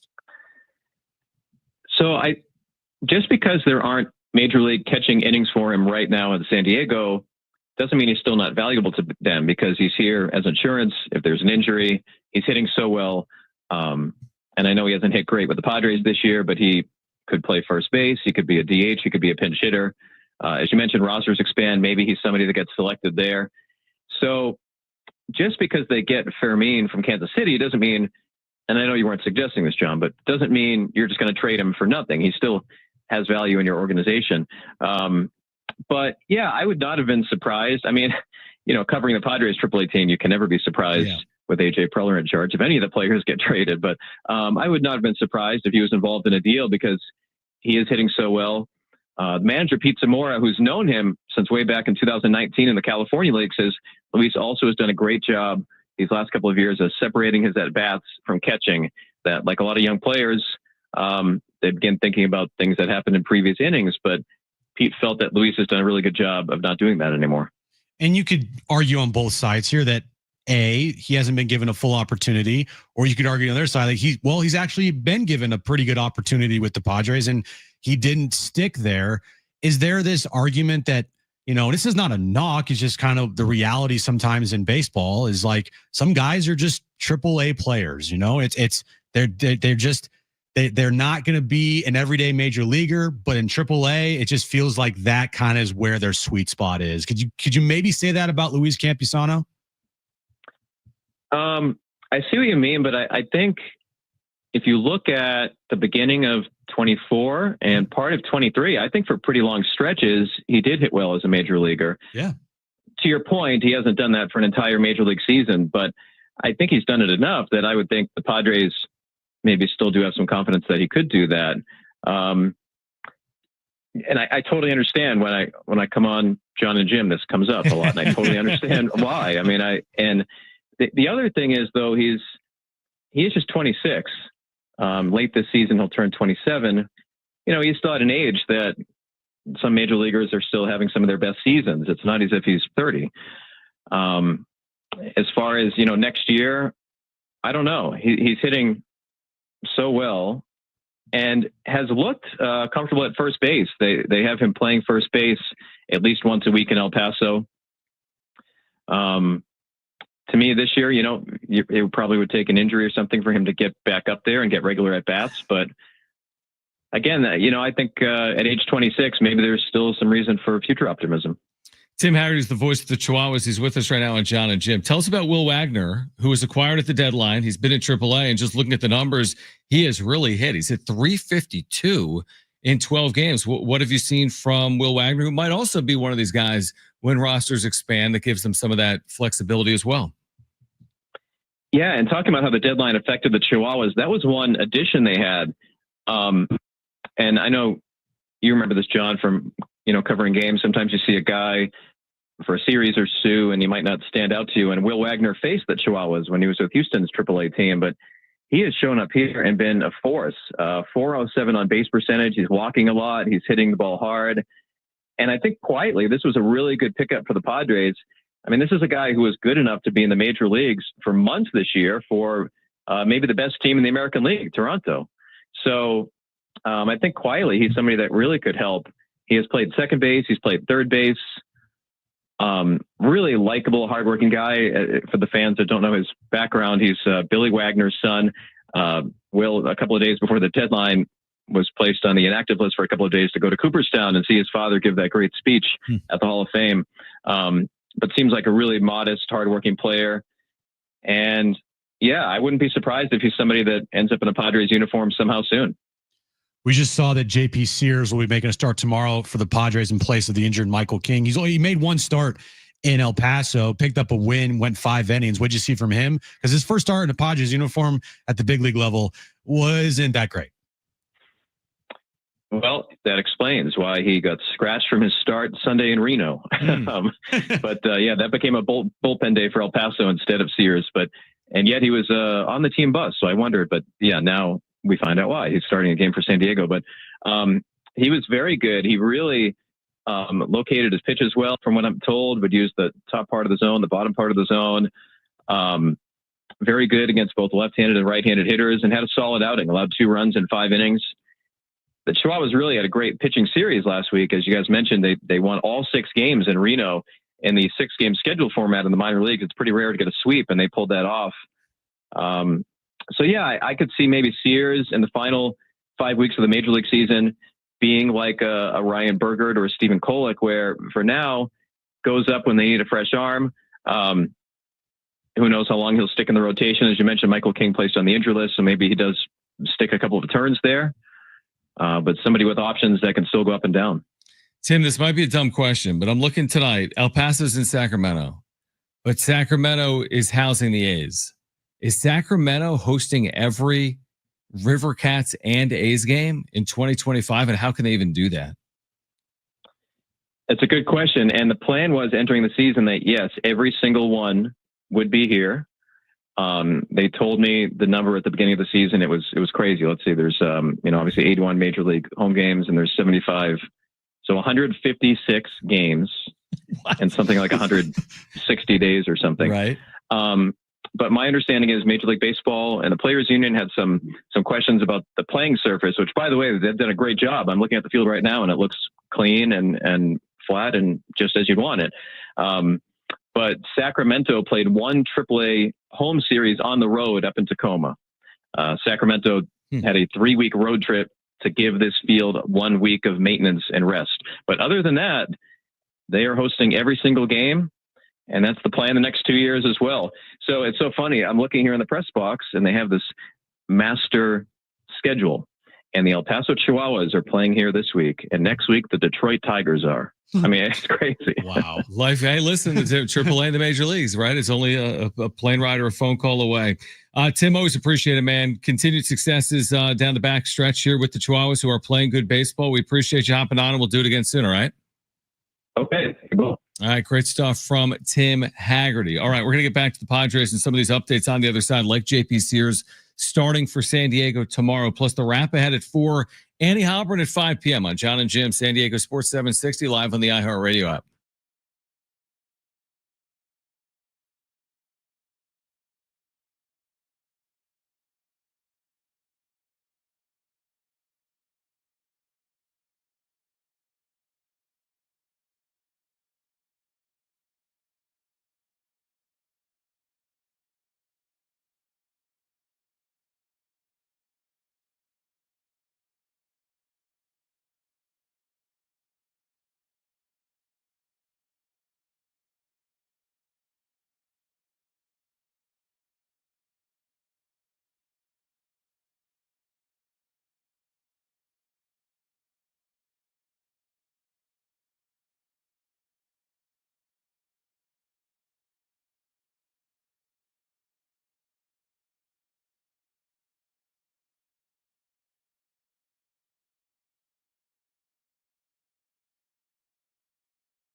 All right, a reminder, you can listen to the show on the iHeartRadio app. And while you're there, make sure to put San Diego Sports 760 in your presets. John and Jim as well. You can listen to the show live.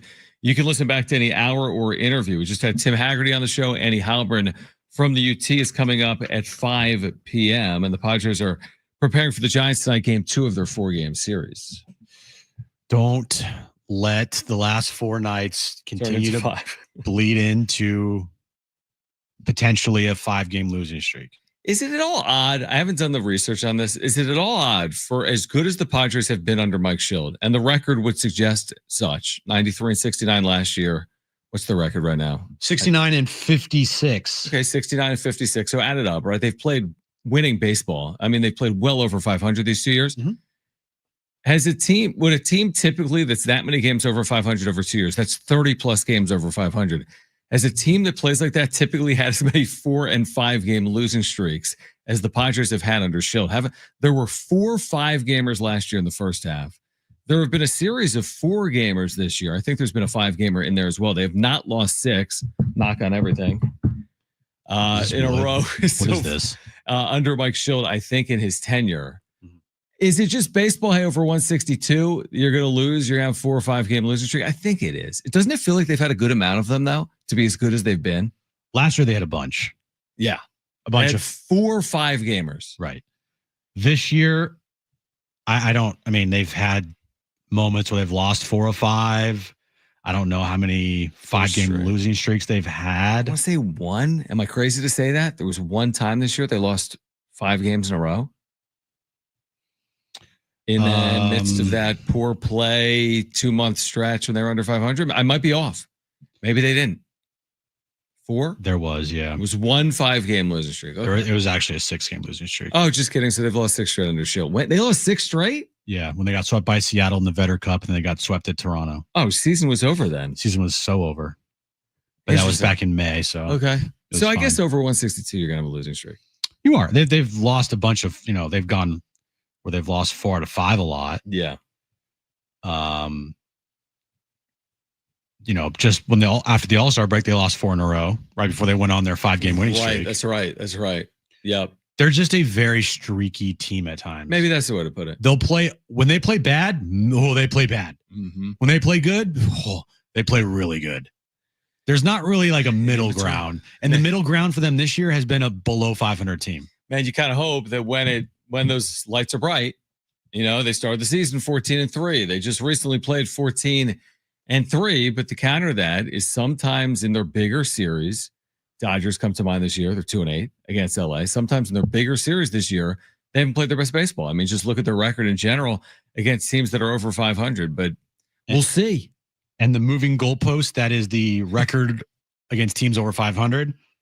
Right now, they're sitting at 24-31. It's not great. No, because the rest of the teams in the National League that are in playoff positions, they're all actually pretty good.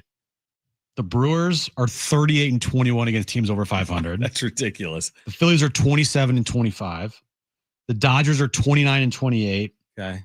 Cubs are 32-33. And the Mets are 25-27. So all of those teams have better winning percentages against good teams than the Padres do. Correct. The Padres have struggled against good teams this year. Of course, you could also boil it down to, again, we can't do this. You can parse it any way you want. Take the Dodgers out. The true mental hurdle, the team they can't get through or past. That's 8 right there. That's 2-8. Mm-hmm. So, and you said they're 7 under. So they're actually 1 under against good teams other than the Dodgers. But again, now I'm doing mental gymnastics to justify it away. Right. Truth is, you may have to beat the Dodgers.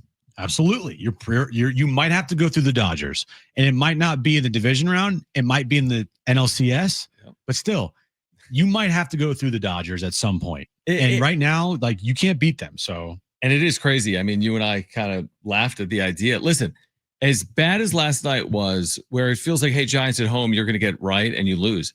I mean, the Dodgers didn't win. So you didn't lose ground. Now you lost a day, right? The calendar, you're taking days off the calendar. Yeah. So there's only so many days left, but you didn't lose ground, and the Dodgers get walked off in Colorado. And for all the conversations we're having here, there's probably similar conversations in Los Angeles. Yes, the Dodgers have played the Padres well.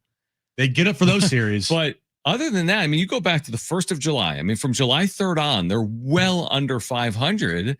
Yeah. And you're thinking, oh, maybe I said it yesterday. I'm like, maybe it took the Padres to turn their season around. And maybe they go out and lose to Colorado last night. Yeah, you get swept by the Angels last week. You lose to Colorado last night. You lose a series to the Cardinals at home. That's right. You know, it feels, you get swept in Milwaukee to open up the second half. Yeah, you lose a series to Boston in Boston. But, of course, they sweep the Padres this past weekend and play great baseball. Right. Or they don't play great baseball, but they play good baseball. You know what? It's funny. ESPN right now, Dave Schoenfeld has something up right now, overrated or not, on what's played out here in the last week or two. Yeah. And what he writes, he says, for example, I'll show you, it says, or overreaction or not. Okay. Overreaction. The Brewers are on name of our show. Basically, overreaction. The Brewers are unquestionably Major League Baseball's best team. He says that's an overreaction. No. He says it's not an overreaction. Oh, he believes that they're the best. So he believes in them. Okay. But as you scroll down, overreaction is the question. Overreaction. The Dodgers just buried the Padres with their 3-game sweep. He says, verdict, overreaction. Calm down. One great series does not mean the Dodgers are suddenly fixed or that the Padres will fade. The Dodgers bullpen is still battling injuries. Betts still is a sub 700 OPS. Injuries have forced them to play Alex Freeland, Miguel Rojas, and Buddy Kennedy in the infield. Check back after next weekend when the Padres host the Dodgers. Yeah, I after this past weekend, no one was saying, well, nobody, but there was overreaction. There was overreaction, but I wasn't saying that season's over. There's no chance to win the National League West. But I was saying it just makes their path to potentially winning the National League West that much harder. And I agree with that too. Because I don't trust them against the Dodgers. And we'll see what happens this upcoming weekend. And if they take 2 or 3 or better than that, they sweep them, then it's game back on. Mm-hmm. But they're going to have to go out and prove it. And, sandwiched in between these 2 Dodger series is a pretty crucial Giants series that they're in the middle of. You're right. That they already failed the first game. Now you're going up against a pitcher tonight who you knocked around. It's got a 10 ERA. You better put runs on the board tonight. I don't care who's out of the lineup. You better put up at least 5 or 6 runs. I was going to say, I need 6 runs, don't I? For sure. Again, would I take, we're at the point of the year, I'm taking 1-0 wins, but at some point, your luck's running out. If that's the way, you're not winning a World Series that way. I'm sorry. They're not. So, at some point, you'll need to show more signs, and they did. But they need to consistently show more signs on offense. And I'm with you. I think the excuses of, Merrill's out. Well, Merrill's been an average hitter this year. You got to figure it out. Yeah, he's not lighting the world on fire. He's not doing what he did last year, right? He's been okay. He's been fine, right? And when he gets back, put him back in that lineup. Hopefully he produces. But, it's not – I'm not saying that losing Jackson Merrill is the end of the world, but it's also – not the oh my gosh, this team is cooked. You know what I'm excited to do? Hear from Mike Schild. Because we have the audio, I believe, from his pregame conversation with the media. There it is. I see the file. I see it. I need to hear a question asked to Mike Schild that asks him, hey, Jackson Merrill said his x-rays was chill. Could you describe what chill means? You might get it. By the way, he's a little short with the media at home today. Oftentimes at home, we get 6-7 minutes or more. What are we at? 3:44. Oh. So Schild not messed around. We're going to hear from Mike Schild on the other side. We're getting to the wrap. Andy Halpern will join us at 5 p.m. We've got a giveaway for you as well in the 4 o'clock hour. Don't go anywhere. Hour 3, John and Jim, San Diego Sports 760 live on the iHeartRadio app comes your way next.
This update's brought to you by Discover. Padres and Giants, game 2 of their 4-game series tonight at Petco Park. 6:40 first pitch. Padres are trying to snap a 4-game losing streak with Nick Pivetta, who's on the mound tonight for the Pods. And NFL news of the day, the Colts have named Daniel Jones their starting quarterback for the upcoming football season.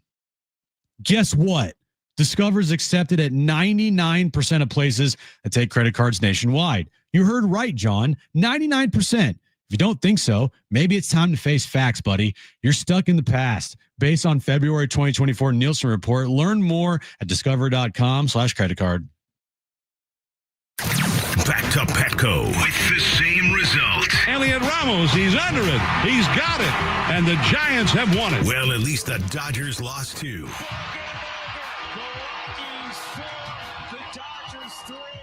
Nick, go handle business tonight. That strike 3 gets him looking. The sweeper, that'll work. 8th strikeout today for Nick Pivetta. So we can stay away from the panic button. Or is it time already? Talking about all things Padres live from the San Diego Sports 760 studios. It's John and Jim. All right, San Diego and Southern California, what's going on? This is hour 3. We're here until 6 p.m. Annie Halpern's going to swing by and join us at 5 p.m. Also, this hour, your chance to win tickets to see Nelly with Ja Rule, August 27th. So in 8 days. So in a week, August 27th, Nelly, Ja Rule, North Island Credit Union Amphitheater. We'll tell you how to win those tickets later this hour. All right, we can't wait any longer. We need to hear from Mike Schild. He has not spoken since last night. Since his last night's, would you call it a rant? Rant, fiery remarks. Yeah. Raise his voice. He doesn't do it often, but yeah, he was hot. He was a little upset. He was, and he was animated. So here's Mike Schild this afternoon as the Padres get ready for the Giants to end game 2, and this starts with an update on Jackson Merrill. Got some imaging, X-ray, negative, which is clearly positive, and he's day to day. Feels incrementally better today, but everybody heals differently. He's a young athlete, so we'll see. But ankles could be tricky, but he's not in the lineup today. So as good as can be, it sounds like, that as far as the imaging goes. Yeah, I mean, nothing that we see at the moment. I mean, we've all been down this road where nothing's there, and then all of a sudden something pops up. And right. But yeah, I mean, nothing structural that the medical teams are really concerned about. He's rolled his ankle, and there's some tenderness there, and some little bit of swelling and soreness, obviously. How about Jake? Getting hit by the pitch last night. Woke up better than he thought he was going to be. The medical team thought he was a little better than they anticipated as well. He's going to still go. He's going to swing the bat now, and seeing about his availability off the bench. Nick Pivetta, he's been your stopper all season long. Gets another opportunity tonight. But the relationship that he has with Elias Diaz, it seems like they've really done a great job of bonding and having that connection behind the plate. Yeah, they do a good job, work well together. I do believe that there is a relationship there.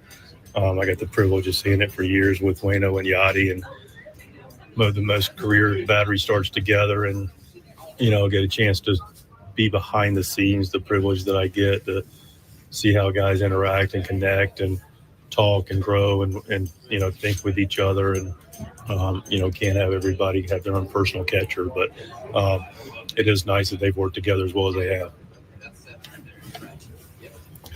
Going back to Pivetta, his numbers all year have been really good, but he has been really, really good following a loss this year.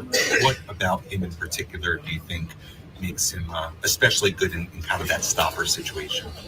I just think Nick's a good pitcher. I mean, if we win and he pitches well the day before, or we lose the day before and he pitches well, he's still Nick Pivetta, the pitcher. And the more quality pitchers you have consistently pitching, the better the team is.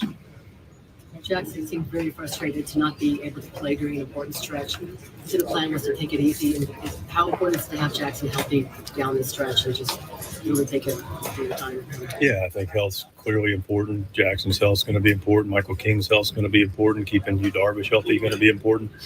I think that's going to be a big key to our success, anybody's success, basically in this league, is to have your better players healthy and on the field performing.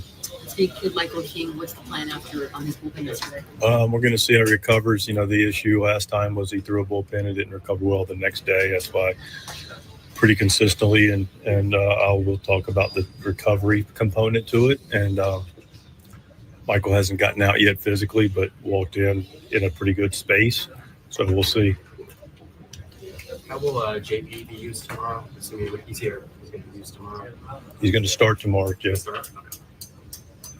Ramon's been playing great since getting here. Has his presence been felt in the clubhouse?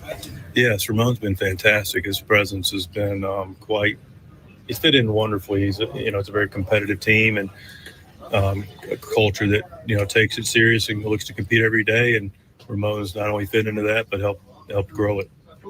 So JP Sears' role is going to be to pitch. I learned that. I mean, there were some interesting things in there. For example, like a little bit of caution because the last time King was throwing bullpens, did not feel well after, and then had his knee drained.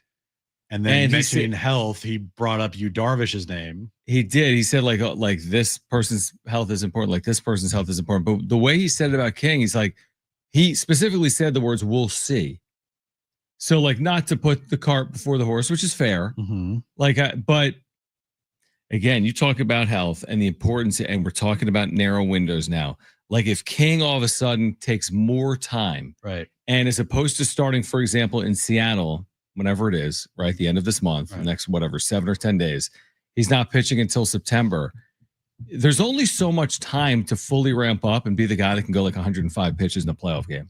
I didn't like that from Schulte. It's very low energy, Mike Schilt today, right? I mean, I don't think he's in the mood for answering questions for doing his job. I think he's probably feeling the way they are feeling, which is it's time to win a game.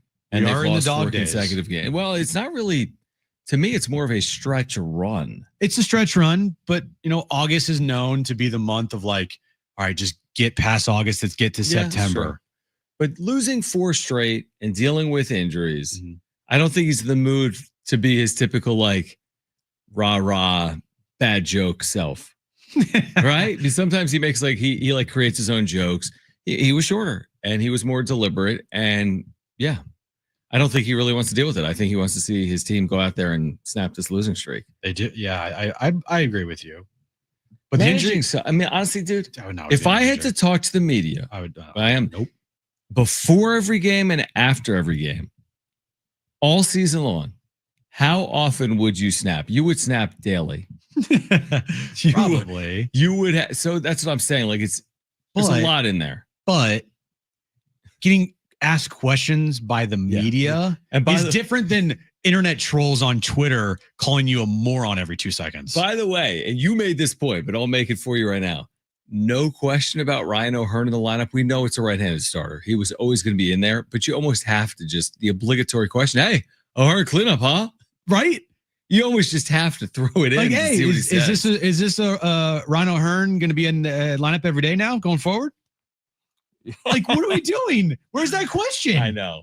I get it because Mike Schilt will snap back at reporters for asking like that. Completely fair, legitimate questions. He would not have liked that one. He couldn't answer the question yesterday from AJ, so he had to flip it on AJ to try to make him answer the question. And then he got made look like a fool last night when Ryan O'Hearn hit a home run off Robbie Ray. So he does not like to answer like remotely tough questions against him. I wish he was asked if he got more clarification on the replay official. That would have been amazing. I know it would. I mean, he did his rant. I think he's probably over it. He should be. There's nothing you can do about yesterday. It's about today. But yeah, I think I guess the best way to put Schilt today was he's like maybe all business. Sure, go out and win a game. And I mean, how could you not feel confident with Nick Pivetta on the mound going up against a guy with a 10 ERA? Like at home. Like this is scheduled win night, as you said earlier in the show. And that's scary. It is scary, especially when you're riding a 4-game losing streak. But I don't even know what the line is tonight. My guess is the Padres are heavily favored. I mean, they're at least minus 200. I'm going to look right now. I mean, they could be minus 250. Let's see. They're minus 215. Yeah. So better than a 2-1 favorite tonight at home. Would I put all my money on the Padres tonight? No, but I'd put a good chunk on the Padres. Yeah, don't play that game.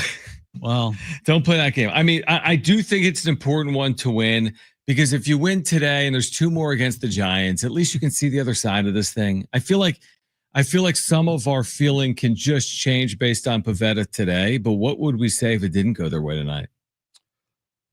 Yeah, it would not be good. It wouldn't be pretty. Right? I mean, I'm not saying sky falling, but you'd be like, what is happening? How do you lose at home, Pavetta Tang? That's the pitching matchup here tonight. Like, how do you lose that game? So that's why I call it's not a must win because it's not literally, but like figuratively, like kinda. Like, don't you have to just get the bitter taste out of your mouth, and don't you need to like show everyone something tonight? Every win and loss now for the rest of the season feels like either the end of the world if you lose, or we're back on track here if they win. I agree. And it just makes it even worse when they go through losing streaks. Now, on the flip side, makes everything better when they're on winning streaks. It's just go out and win a game tonight so we don't have to deal with that tomorrow and tonight. But if you do lose tonight, it won't be pretty, and Mike Schilt probably will snap again and be snarky with reporters, other than scans. But like, you got to go out and win a baseball game tonight. And you can't have this thing drag on to 5 in a row after how well you played before that. I just want to see the opposite occurrence, which is the Padres jump on someone early, because it's happened to them with routine now. Multiple teams, Dodgers and Giants. I mean, not a solo home run, like jumped on. They trailed 4-0 in 3 straight games. Can we see I'll use this word twice, this obligatory 3-run home run, which has happened how many times this year? A couple?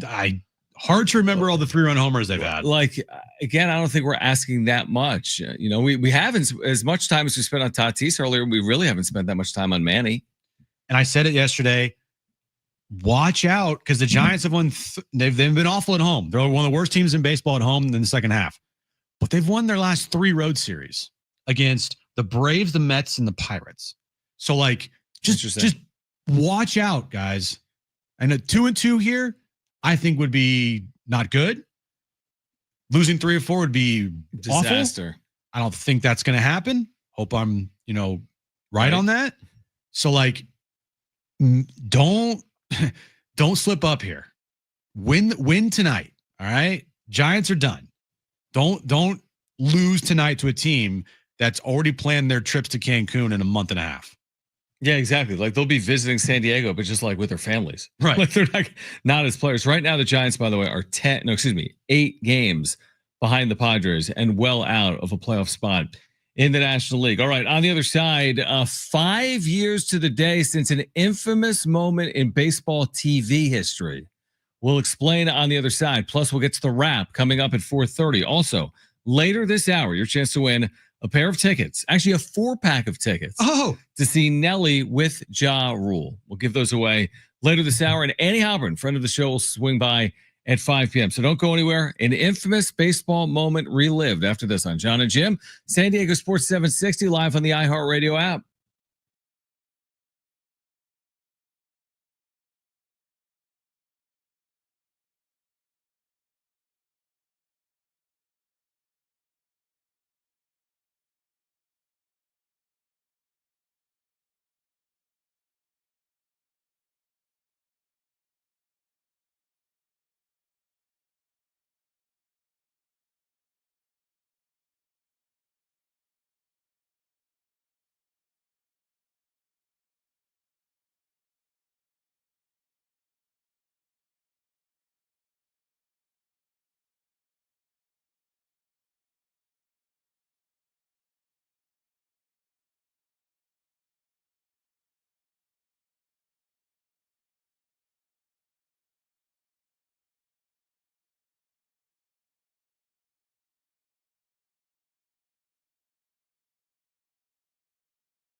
All right, John and Jim, San Diego Sports 760. Annie Halbrin from Petco Park downtown. She will join us coming up at 5 p.m. We have these Nelly and Ja Rule tickets. We'll give away around 4:45. We'll get to the wrap in about 12 minutes or so. But Jim, you have reminded us all of what transpired in baseball history on this date in baseball history. What played out 5 years ago today? Well, let's just play it because the second you hear it, you'll know what we're talking about. Tom Brenneman, take it away.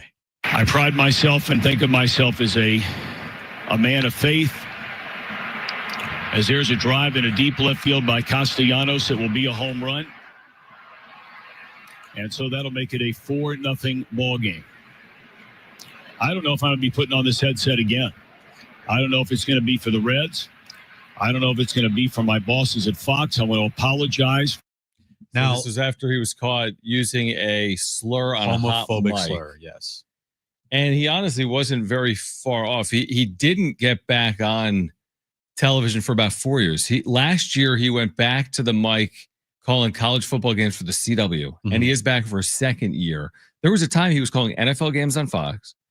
His father's the iconic longtime voice of the Reds, right? Marty. Yep. And then this was Tom Brenneman, who, I mean, he was on national TV for 25 years. Yeah. He called a lot of big games. I mean, he definitely did. You hear voice, right? Kind of that booming voice. Yep.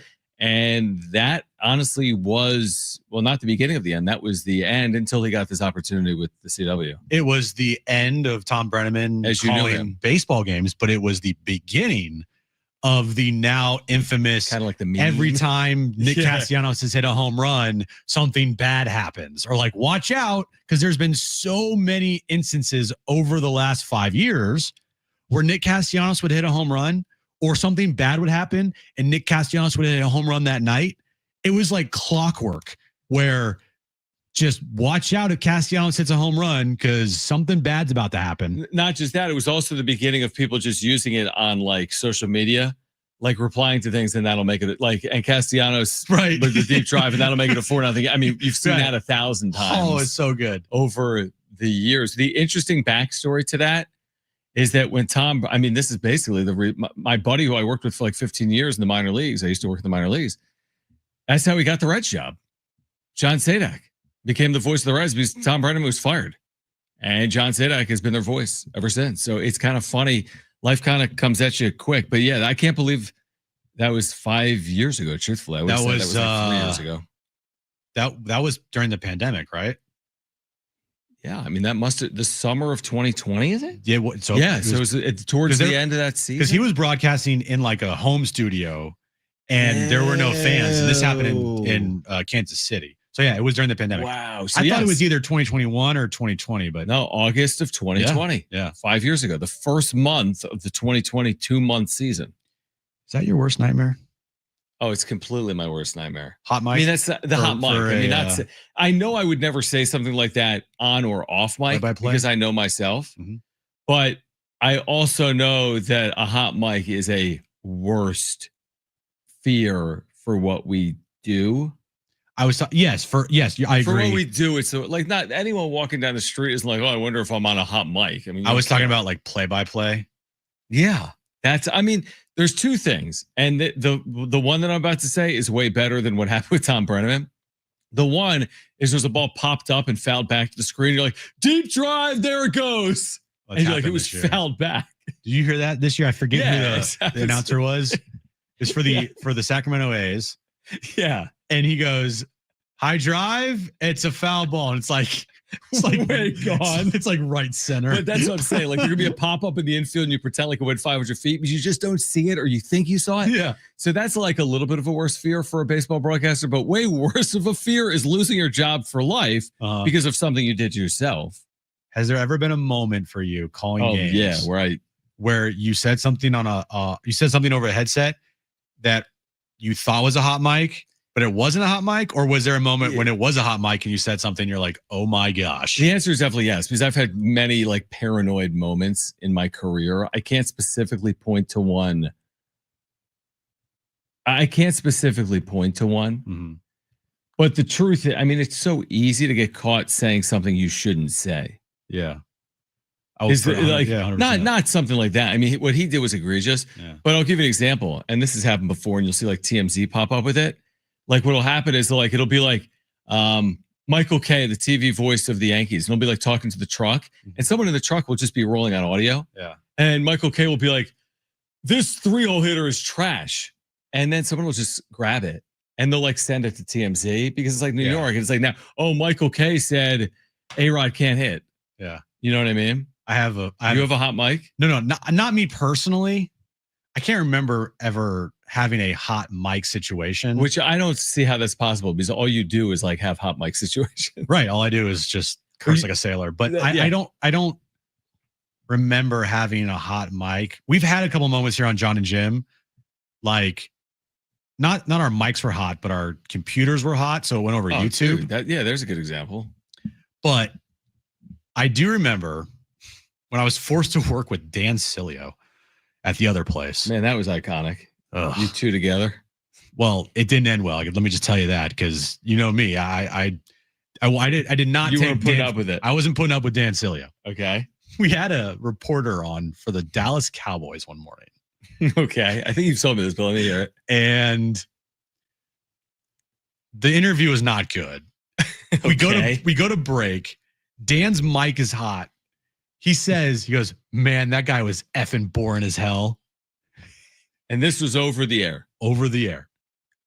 Over ads, or you could hear it clear as day. Oh, you could hear it clear as day. Yeah. And then what happened?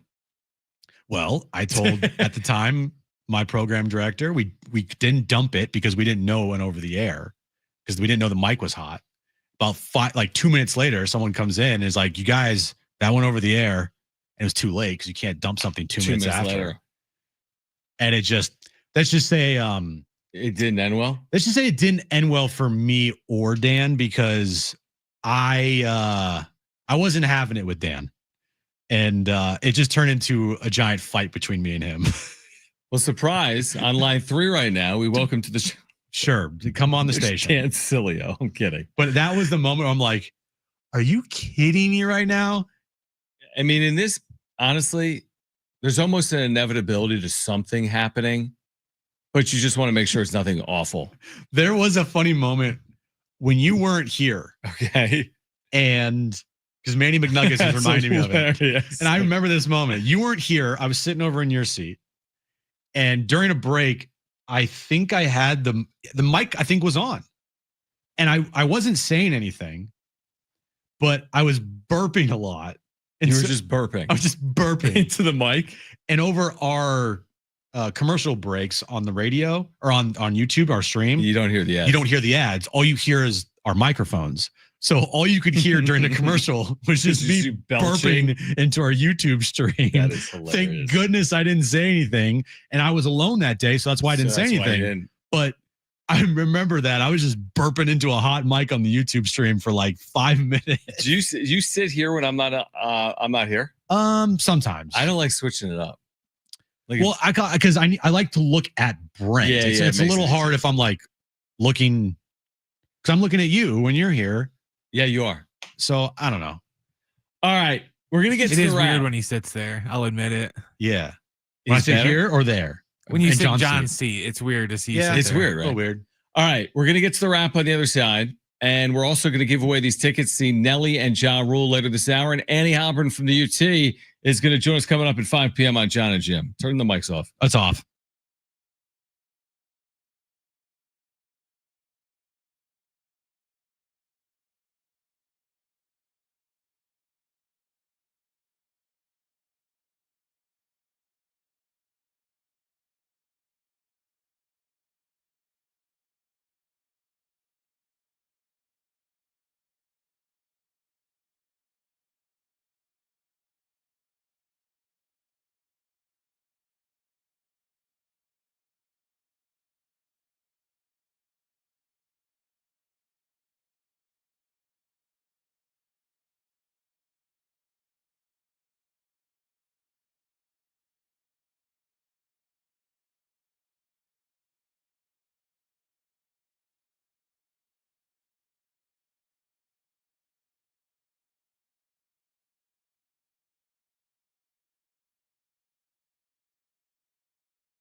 All right, this update is brought to you by the West Automotive Group.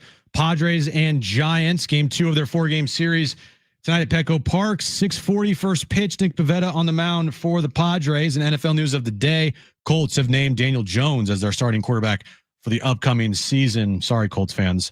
Time is money, and there's no good time for your vehicle to break down. Keep your car and your schedule running smoothly with the West Automotive Group. For the highest quality of customer service and vehicle repair, visit westautomotivegroup.com to book your appointment today.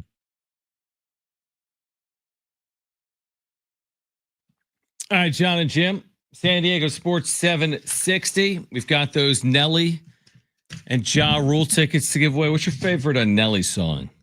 Country Grammar. Okay. What's your favorite Ja Rule song? I'm drawing a blank. Maybe Hollow. Okay. Well, you can win tickets. Holla. There we go. You can win tickets to see Nelly with Ja Rule. Yeah. Coming up next week. We'll give those away in about 15 minutes. Andy Halperin will join us coming up at 5 p.m. And right now, why don't we get to this? It's time for the wrap. Presented by Sombrero Mexican Food. Check out their website at sombreromex.com. Do you guys feel differently about the Mason Miller trade now that Leo DeVries has been promoted to AA? No, I don't yet, because my focus has been solely on the Padres in 2025. But look, in 2 years, it's going to be a problem, I think. But right now, like, just so focused on what the Padres are trying to do, you're not thinking much about Leo DeVries. And again, if they win a World Series this year, it doesn't matter. Sure. Now, would I like to see Mason Miller used more? Yeah. I mean, you trade away one of the top prospects in all of baseball. You're going to want to see that guy that you got in return be used a lot and perform and be really good for you in the here and in the future. But he's still not a proven major leaguer yet. He's only, a minor league player right now. And I think the trade is going to eventually hurt this team unless they win a World Series. His numbers since the trade have been better. So he had a 767 OPS in 82 games with the Padres affiliate, Fort Wayne. In 15 games with the A's affiliate, 856 OPS. Now, 12 RBIs in 15 games. He's been a very productive player, specifically for his age. I mean, hence the fact he's one of the top prospects in the sport. He's heading for AA Midland Rockhounds, I believe the AA affiliate of the Athletics. I feel no differently about the trade than I felt 2 weeks ago. He could be playing in the major leagues. I can't feel differently about it from the Padres' perspective until I know what happens with the Padres now and probably in 2026. Next question. Should the WNBA be concerned about the injuries to its star players? So Caitlin Clark's still out. Sophie Cunningham is now out for the year with an MCL tear. Yeah. Because look, I mean, I'm sorry. What's Caitlin Clark done recently? She's injured, She hasn't right? been playing. She has not played much. Yeah, so the league is pretty much out of sight, out of mind. And it kind of shows you how important Caitlin Clark is to the league. When you have one player that's that important, difficult to operate like that. They played 35 games. She's played 13. That's brutal. Yeah. 13. That's brutal. Wait, is she coming back? I don't know. I don't know either, but I think it's been a pretty prolonged absence for Caitlin Clark. Yeah. But you're right. Maybe it's less about the injuries for the league and more about the injury to Caitlin Clark. Exactly. Yeah. The league, I mean, injuries happen all the time. Right. It's not like these injuries are this new thing, right?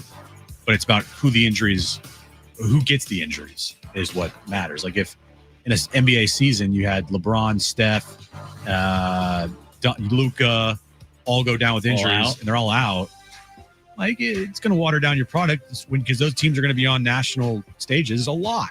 Or NFL quarterbacks, like if it hurts and Mahomes. Yeah, Mahomes and Allen. Yeah, or out. Jackson's out at the same time. Yeah, exactly. Hurts your product. Yeah, I agree. Yeah, I mean, Caitlin Clark, listen, they need her on the floor. What's interesting is when she's played, she hasn't been great. She's shooting 36% for the year from the floor, but she's been that number one attraction, obviously, for television. They just need her on the floor. Next question. Does Ryan O'Hearn need to play every day for the Padres? Until otherwise, yeah. Until proven otherwise. Yeah, he needs to play every day. You just put him out there every day and don't overthink this. That's kind of like, just don't overthink just it. write his name in the lineup. Lefty or righty or ambidextrous. Put your best players out there. Do you remember that guy that threw with both arms, Pat Venditti? A's? Yeah, I think so. At one point, I think a Yankees prospect at one point, but he would like turn around to face lefties one way or righties the other way. But the point is just pencil him in. And by the way, give him the runway. If he goes hitless tonight, you got to sit O'Hearn. No, give him a handful of games. Yeah. Let him play for 7-10 consecutive days. Look up and see how he's performing. You brought him here for a reason. There's 30-something games left in your year. He's walking out the door the second the postseason ends, no matter how it ends. So hopefully they can utilize him to their advantage moving forward. He is in the lineup batting cleanup tonight for the Padres. My guess is Schilt will still be stubborn when a lefty's back out on the mound, and he won't be in the starting lineup. That is going to be fascinating. That is, and we will not see that until at least we said, was it Friday, Blake Snell, we thought? I think so, yeah. Okay, so maybe we would see that come Friday. Next question. What's the most likely playoff seed for the Padres? The most likely playoff seed for Padres, I think, is... I'm going to go with the 5 seed.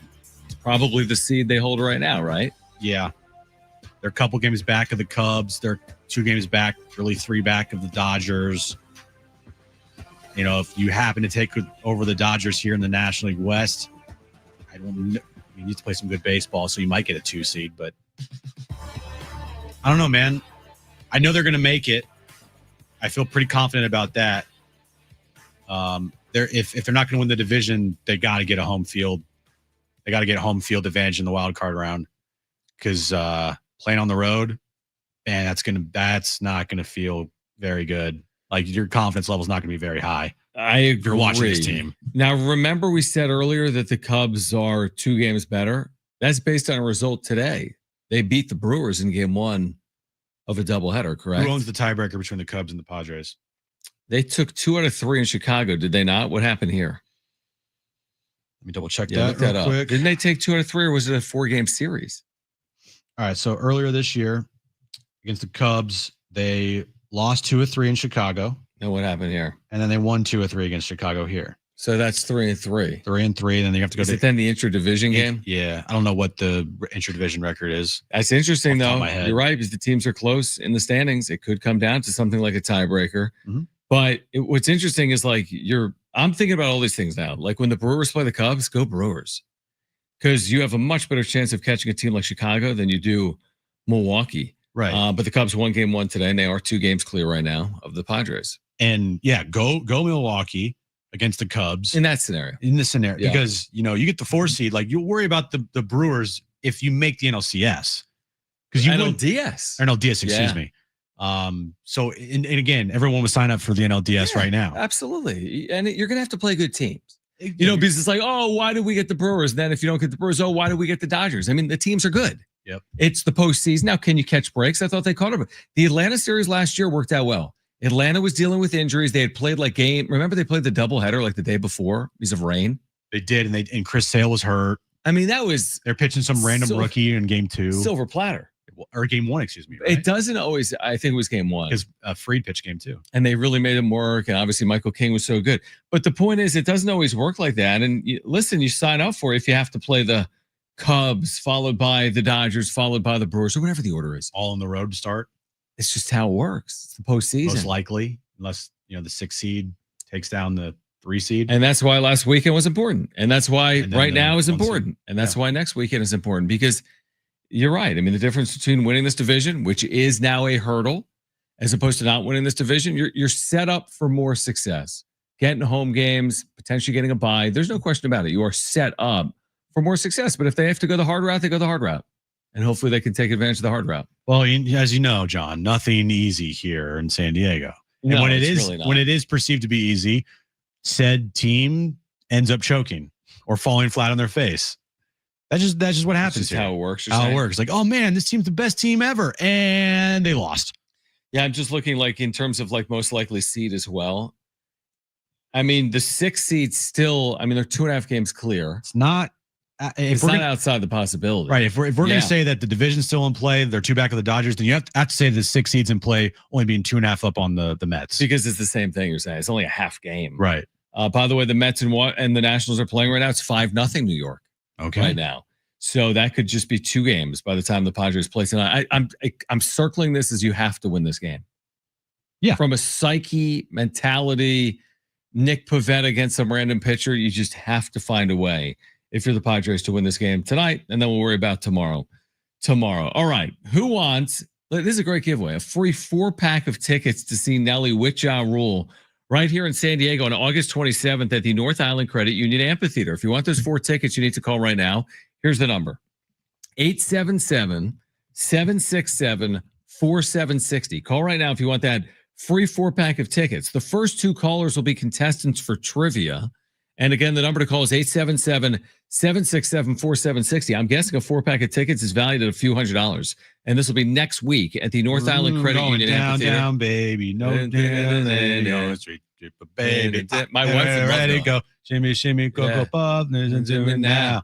Light it up and do the what? Listen to me now. 877-767-4760. Nelly tickets, Annie Halpern at 5 p.m. John and Jim.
What kind of? Good.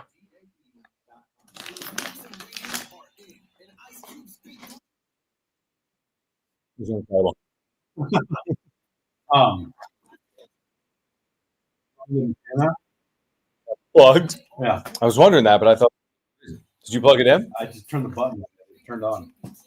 You're turning on vending machines. Are you going to check back on it in 15? No, I'm good. See how that baby's performing? I'd grab a Diet Coke out of that puppy. I might test her out. It's probably hot. I'll test her out. It's probably not cold. I'll do Lucky Box. A Lucky Box. I'll Lucky Box that thing.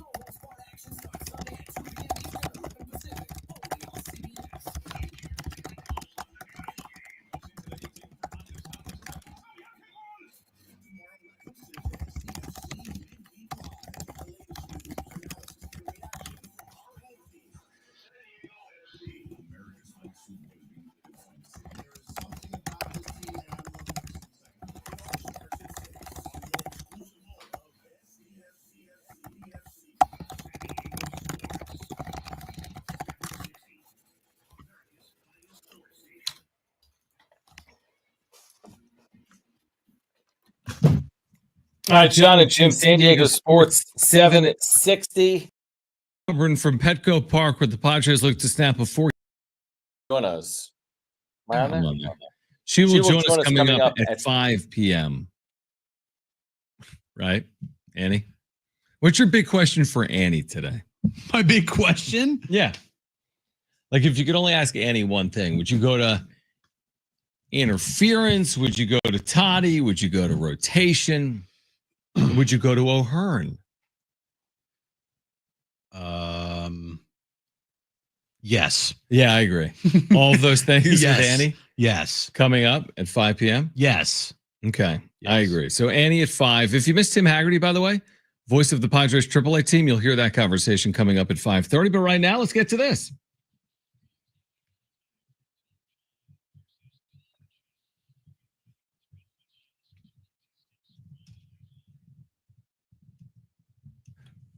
All right, 3 questions, 2 contestants, 1 lifeline. Today's 2 contestants are Greg and Christian. Greg, you called in first. You have your choice of John or Jim. Who do you want to go with? Let's go with John. All right, Greg and John. Greg and John. Christian, you get Jim, all right? Excellent. Thank you. All right, perfect. Brent, what's the question of the day? Already off to a better start than yesterday. All right, guys. Joe Flacco will start week 1 for the Browns. Can you name these 6 Browns starters in franchise history with 10,000 or more career passing yards? Ooh. Other than Shador Sanders. Right. Because he'll be there at the end of the season. We know he will have 10,000. Oh, of course. In the first year, he'll have 10,000. Yeah. So Browns quarterbacks with 10,000 career passing yards for the franchise. Christian, you're up first. What's your first guess? You do have a lifeline if you want to use it. Baker Mayfield. Very Baker good Mayfield. guess. On the list. Good start. Greg, you're up next. What is your first guess? You do have a lifeline if you want to use it.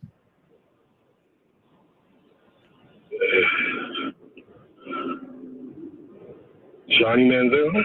Johnny Manziel. Johnny Football? No. Christian, back to you. What is your second guess? You do have a lifeline if you want to use it. You said I can use Joe Flacco? Can I use Joe Flacco? Now, hold on. Let's clarify, though. It's 10,000 passing yards with the franchise. With the Browns, yeah. Joe Flacco, Okay. yeah. So you can answer Joe Flacco, but the question is 10,000 passing yards with the franchise. Yeah. I don't know any all-time greats except maybe Tim Couch. Tim Couch. Okay. Tim Couch. On the list. That's amazing. All right. Former number 1 pick, right? Yeah. Greg, you're going to need this answer correct here to stay in the game. What is your second guess? You do have a lifeline, which is John, if you want to use it.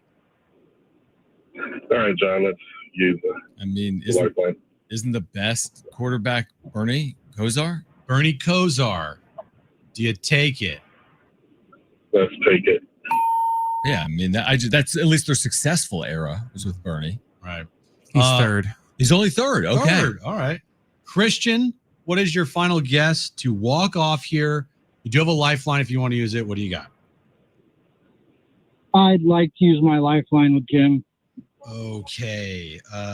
Shoot. Let's see here. I'm trying to think. There's a name on the tip of my tongue, but I'm like, it can't be right. What's that tip of the tongue name? It can't be right. Can't be right. Oh boy. I'm gonna go with this is gonna be so random. I'll just do it. Deshaun Watson. Do you take that? You take that? Well, I don't think that's right. I mean, I think he played less than 2 seasons. 10,000 yards, you said? Yeah. So he was incredible, man. Yeah. So you can pick someone else if you like, but that's just my awful. I'm sorry I gave you that answer for a lifeline guess. Yeah, that was pretty bad, man. It's worse. That's not horrific. I think Jim Brown would have been a better guess, right? Oh, okay. Is that your answer? No, he's got another 10 seconds. Yeah, No, that's a running back. That's of course not my answer. Oh, hurry up. Quit stalling. Random Vinny Testaverde. I don't know. Vinny Testaverde, is he on the list? No. Nor is Deshaun Watson. He didn't throw for 5,500 yards. Watson's each. 18. Oh, okay. All right. Greg, So send this over? No. Greg, Your final Greg guess needs this for overtime. to send it to overtime. But we just lost our other. Oh, he's calling back. Christian is calling back. So Greg needs a correct answer to tie it. And to send this to overtime. Okay. And he does not have a lifeline. Gotcha. Greg, what's your final guess? It's all to you. I just can't believe they have more than 10 quarterbacks. I know. Do they have more than 10 quarterbacks with 10,000 yards? No, there's only 6. Oh, there's only 6. Yeah. I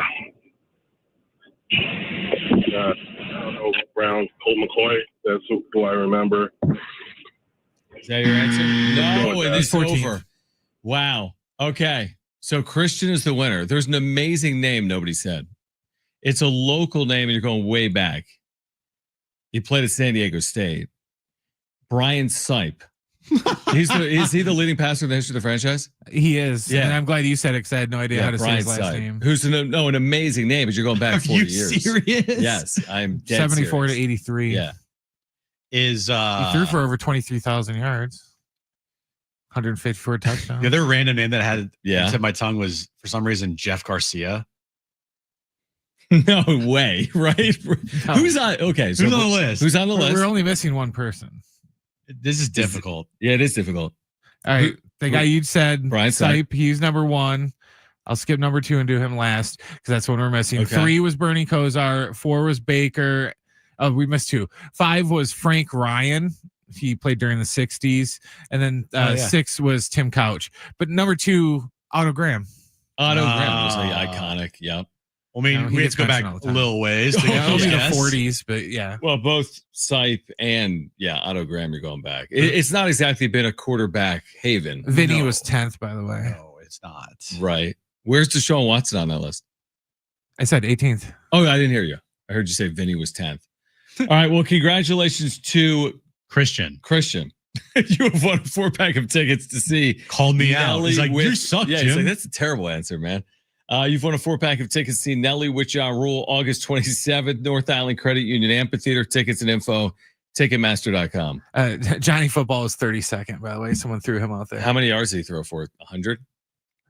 1,688. All right. Not a ton. Not a lot. No. Not a ton. All right. So congratulations again to Christian. You've won that 4-pack of tickets to see Nelly. Now we're going to catch up with Annie Halbert in a few moments. And then you're going to hear from, oh my gosh, Jim is sneezing. Sorry. You're sneezing, man. It's not even 5 o'clock. Turn my mic off. I know you did. So Annie will join us coming up at 5 p.m. If you missed Tim Haggerty, voice of the Chihuahuas, you'll hear our conversation coming up at 5:30. We're getting ready for game 2 tonight. Nick Pivetta on the mound, where he has been so good this year as a Padre, 12-4 with a 2.87 ERA. He has been beaten just once at home. We'll see if the Padres can snap again this 4-game losing streak behind Nick Pivetta, who's on the mound tonight for the Padres. But we will step aside. And Annie Halbert from the UT, do you think she's going to have anything for you, Jim? Like any type of remark when she joins us? Well, last time she called me Little Jimmy. So if you're lying to me, and I'm not lying. You did say something to her today about what you should call me. You don't have to show me. It's fine. Yeah. You don't have to show me all the text. You could see. Well, you don't have to show everybody on. There you go. Oh, it's not. No one can see this. Somebody might can see that. No, they can't. It'd have to be like this. Good job. Luckily, you have her name saved, or else you're an idiot. It would be a phone number, you're saying? Yes, correct. All right. Annie Halbert from the UT joins us next. Hour 4, John and Jim, San Diego Sports 760, live on the iHeartRadio. Up next.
All right, this update's brought to you by Rapid Radios. Padres Giants, game 2 of their 4-game series tonight at Petco Park, 6:40.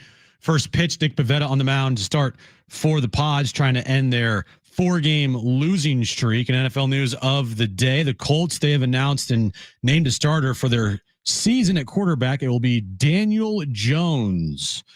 Rapid Radios are instant push-to-talk walkie-talkies, offering national LTE coverage and no subscription ever. A great alternative to a mobile phone for your kids. For a limited time, go to rapidradios.com now for 60% off and free UPS shipping. Add code radio and get an extra 5% off.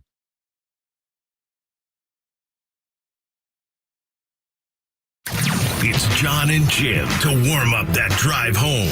Once the ball leaves the yard and you have the pomp and circumstance, and I'm watching the replay and I'm hearing Don and Mud talk about it, I thought their commentary was accurate in real time. It didn't appear as if there was anything egregious. I was not expecting it to be overturned, and then it was, and all hell broke loose. Oh, yeah, it did. On first glance, yeah, it looked like it should have been a home run. Home run. Should have been a home run. It seemed like it. And then you watch it back, and I immediately thought, oh, he reached over. Like, the fan reached over. That was my initial first reaction. I was like, he reached over. Crap. Now, live from the San Diego Sports 760 studios, it's John and Jim. All right, hour 4, John and Little Jimmy, San Diego Sports 760. I'm leaving. I knew something was up. Nothing is up. He thought that we texted back and forth. Annie Halpern from the UT is with us. I told Jim there was nothing out of the ordinary in our text exchange. I asked Annie to come on. She said yes.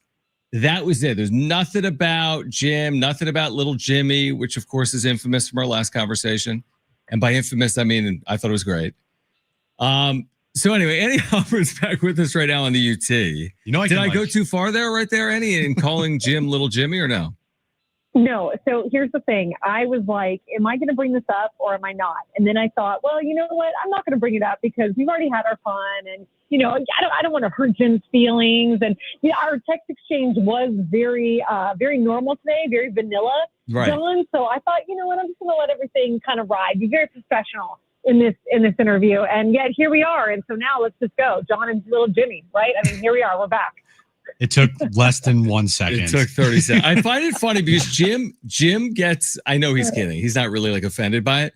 But of all people, he spends his night last night on social media just telling people, you know how Jim is on social media. You know what he's saying back and forth with fans.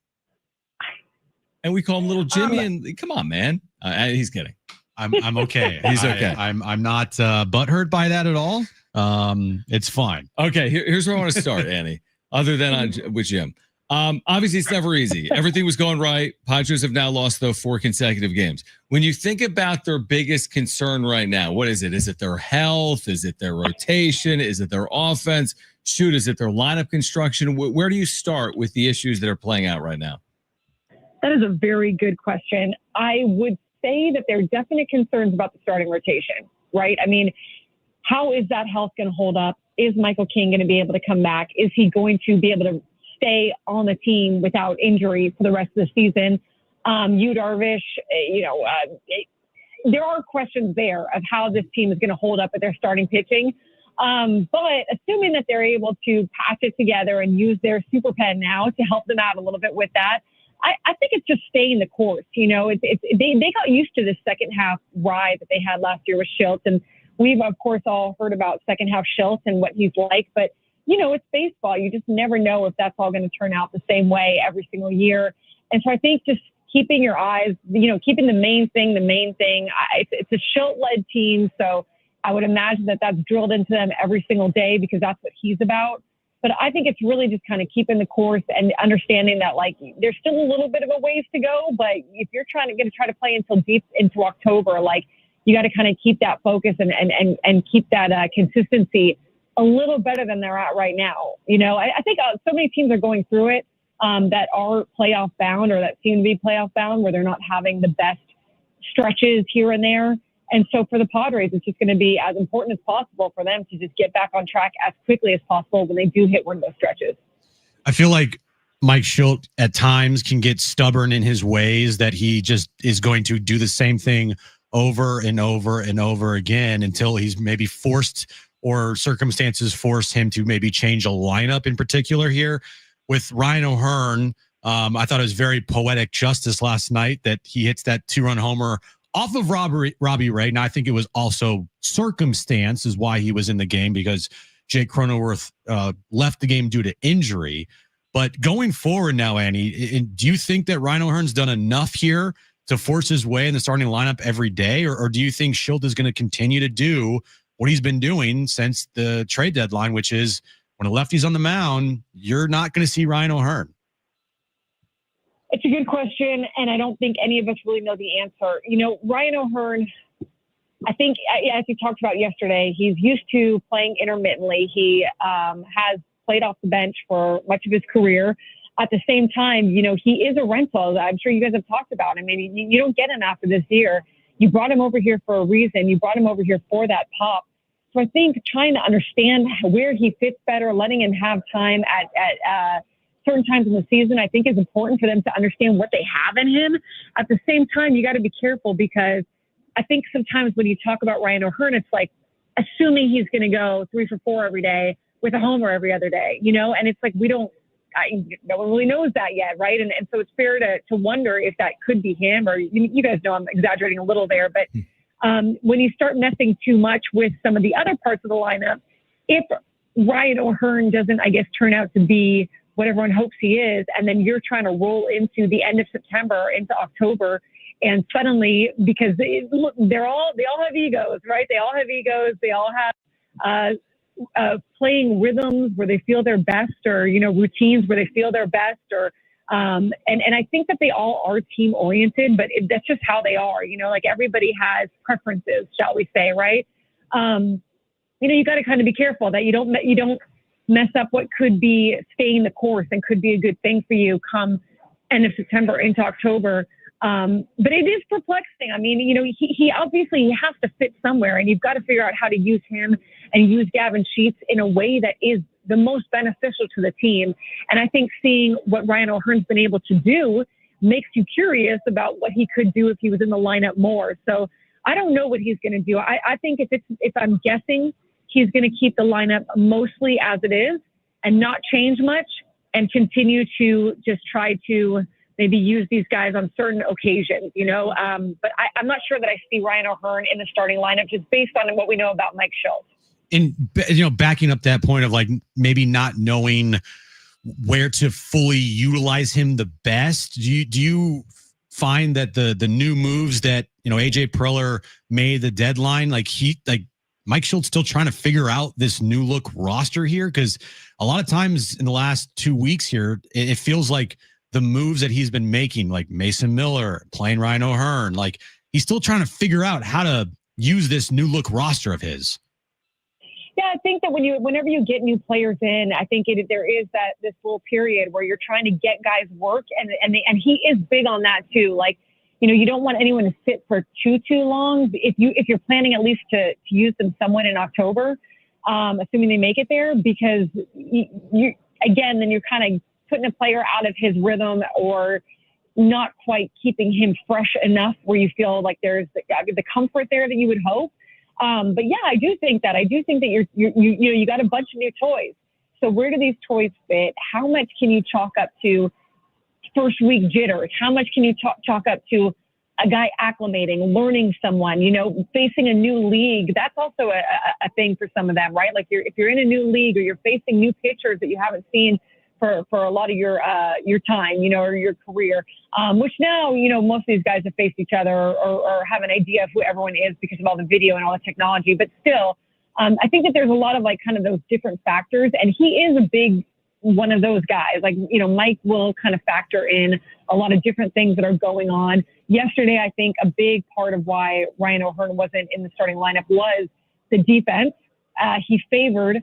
And I think that we'll continue to see that going forward, is favoring the defense, which you could argue both ways, right? I mean, you could argue, okay, but this team needs some offense right now. They've lost, 3-4 in a row, 3 going into yesterday's game. And so they need some pop. They need some offense.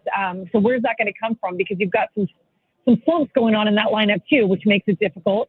But then two, you look at what the Dodgers did last night, and I think that was Teoscar in right field, and gave up, that his errors were most of those runs that the Rockies ended up scoring on the Dodgers. So I think Mike Shields is going to play to that, defense being very important. Who's going to give them a better defensive look? And then you're banking on the fact that the rest of your lineup is going to be able to pick up whatever kind of, deficiency you have. And he'll never admit that there's a deficiency, but let's say there is.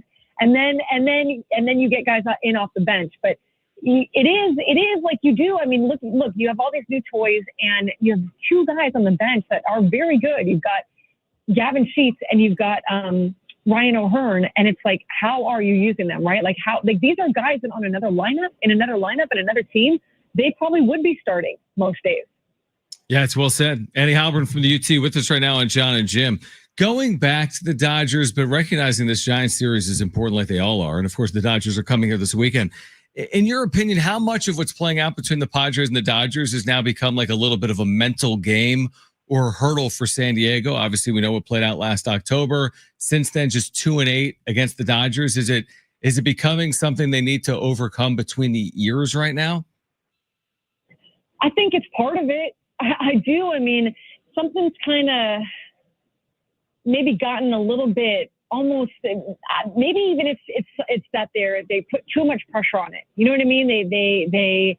And I don't even know sometimes if it's the players, guys. I think it might be the rest of the organization. It might not be so much inside that clubhouse, but I think that they start to feel it, when it's played out in the media as much as it is. And of course it should be, right? Like that's what we should all be talking about. But national media is talking about it. It's like the series of the year, et cetera, et cetera. I wonder if it starts to just kind of weigh on them. But at the same time, like that's what's going to happen in October, right? So you're going to have to figure out a way to figure that out and get past it. But I don't know if it's all mental, but I do think that there's some mental to it. And whatever side that is, whether they're putting too much expectation on it or pressing too hard, those 48 hours that they were in first place, like that's really never happened for this organization since whatever it was, like 2010 and they haven't won the division since 2006. And I think maybe there is a little bit of kind of a pressing or a feeling like, well, now you got to hold the line. But what happened in LA, like that's the big thing about what happened in LA is they outplayed themselves. Those were winnable games for the most part. But when you have all those errors, when you play sloppy, you're not going to beat teams usually like the Dodgers or in the playoffs or whatever. So I think what was most concerning to me about the Dodgers series was not even the losses, but that a lot of what they preach that they are in their identity, which is they play good, clean baseball. They get the fundamentals right. They take everything. They give nothing away. All these Schultz-isms, they kind of all went by the wayside in Los Angeles, right? So they're going to have an opportunity here at Petco Park to turn that around and play. But you really want to make sure that you're playing good, clean games against some of these teams because, guys, I don't know about you, but like I know baseball has been doing it this way forever, where after the trade deadline, you have so many teams that have decided, hey, we're out of it. They basically quit. A lot of them, of course, are still playing for pride or playing for just the fact that they're a major leaguer, right? And wanting to make sure that they're finishing the season as strong as they can. But you see an element of that with a lot of these teams that they are definitely hamstrung in many ways. They've either traded away a ton of guys or they know they're not going to the playoffs. Things aren't as intense for them. It really is kind of like, what are we watching these days? You know what I mean? Like if they beat some of these teams, hey, that's great, right? Like you get more wins, you get more of a chance that you're heading towards the postseason. Of course you want to win, but we don't really know, I guess, how much it doesn't really tell us a whole lot about the Padres. It doesn't really tell us a whole lot about any team because you're beating a lot of these teams are kind of out of it for the most part, And so it really kind of sets things up to be like how, when they do face teams like the Dodgers, how is it going to go? How are they going to play? And that was hopefully for them a learning experience this last weekend, where, yeah, you can be feeling great after you're beating some of these other teams, but, they're not really like the big guns that you're going to face in October. And I think you got to really kind of tighten things up when you do face some of these better teams. Well, we'll see. Like, hopefully that past weekend against the Dodgers doesn't define their season because there's still a lot of opportunities in front of them. But again, they're going to have to capitalize on them moving forward. Annie, we always appreciate you taking time for me and Jim Me and Jim. Yeah. You guys can text each other. Yeah. All right. All right. Annie, we always appreciate it. Appreciate you guys. Big Thank you. John, little Jimmy. Have a great rest of your day. Okay. Thanks, Bye, Annie. Annie Halbert for the UT, who we have on with regularity. You still want to have Annie, right? We'll see. Just kidding. All right. If you missed Tim Haggerty, voice of the Chihuahuas, you'll hear that at 5:30. We'll react to our conversation with Annie. On the other side, John and Jim.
All right, John and Jim, San Diego Sports 760 AM radio keeps vital voices accessible. Congress can secure its future. We need your help, though.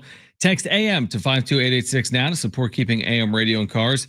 Tell your member of Congress to pass legislation now and keep AM radio in cars, standard message and data rate supply. Tim Haggerty, voice of the Chihuahuas, in 10 minutes. Annie, are you everything's fine, right? I'm fine. Everything's good. I'm good.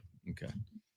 I was more annoyed with last night's Twitter fiasco. Dude, last night was a fiasco. Can we talk about that for a second? So Aaron's away. Mm-hmm. She's out east, which means Jim is left to his own devices, Right. which is Jim, Bentley, food, whatever's going on. So all of a sudden there's the controversial moment, home run, overturn, fan interference. Right. How many can you look? Is this readily available? How many times did you tweet from the moment of interference and overturn until the end of the night? What I mean by that is how many replies did you have? I saw you in a lot of places. It was an unhealthy amount. Over 100? No, not over 100. Maybe like 20 or 30. Okay. So what was it about this particular moment that had you so heavily invested in communicating with everyone about it? That everyone was wrong. that was complaining to me about it when when the moment happened, and this was the controversial home run, overturn. If you want to even call it controversial. It was definitely controversial. That's why everyone's talking about it. That's why you had those people in your mentions. Okay. Anyway, how could it not be? Hold on. I'm not going to let you say it's not controversial. I think at the end of the day, it's extremely controversial. It was controversial from what standpoint? Whether it was interference or not, it's been talked about for 24 hours. More people than not believe it was not fan interference in the city. Correct or not? Yeah, it's not even close. But did the fan stick his hand over the fence or not? I mean, to be honest and fair, this is not clear as day, black and white stuff. So you don't think he reached? I do not think it was clear as day, and I would not have been surprised if they didn't call interference. Nor would you have in real time. Okay. Well, I thought he reached over. It was not clear as day. We're looking at third videos from Darnay Tripp. Slow down. I'm not talking about the ball potentially hitting the guy's arm. That's not what I'm talking about. You're saying did he reach? I didn't think it was clear. I'm talking about him reaching over the fence, not the ball. The ball is 100%. You're right. Controversial. You can't definitively say that ball touched the guy, because we don't know. But the guy reaching over the fence alone is not going to always lead to fan interference. You're going to have to impede the guy's ability to catch the ball. I don't care what the letter of the rule says. It was a perfect storm. Yeah, that's what I'm saying. That the guy reached over the fence, over the glove of Helio Ramos. Yes, I mean arguably. It was very, very close. Okay. Was it? You don't think it was close? I thought that he reached over the fence. Yeah, I did. Okay. Which then would in turn lead me to believe that no, it wasn't close. The ball touching the guy's arm, 100%. That's a controversy. If the umpires ruled it, if they ruled that that's what happened, but they didn't. So back to the last night, I went to go look online because I wanted to see the actual rule, what the rule was. And the actual rule says when a spectator clearly prevents a fielder from catching a fly ball by reaching onto the field of play, the batter shall be ruled out. So I just screenshotted that, put it out. I said, so the reason why Xander, I said, so likely because the fan reached over the field of play, and I had like a throw up emoji or whatever, is why Xander got called out. Mm-hmm. Oh boy, people did not like that. People said, Jim, when he sees umpires making an obvious terrible call, it was a picture of Robert Griffin III eating a giant croissant. And then he went back into my mentions and he's like, you're a clown. We're lucky that John isn't a clown like you. Without him, we wouldn't have a good show after games. And then some other things. Let's see here. All right, dude. Enjoy the umpires tonight. I know that's who you're rooting for. Give a thanks to John for all of us. Without him, you'd be unemployed, and we wouldn't have the wrap-up show. that was just a cup. Someone told me to GTFO myself. But don't you feel like you make it worse by replying to everyone? Yes, I do. I make it 100% worse. But you know what? Man, I'm literally watching this thing time and time and time again. Yeah, okay, watch it. This isn't black and white, is all I'm saying. It's not black and white. There's gray in here. That is fair to say. I'm not telling you how you have to feel about it, but 9 in 10 people that watched this last night thought there was some gray in this moment. I think that there are definitely people that think this is gray, maybe a lot.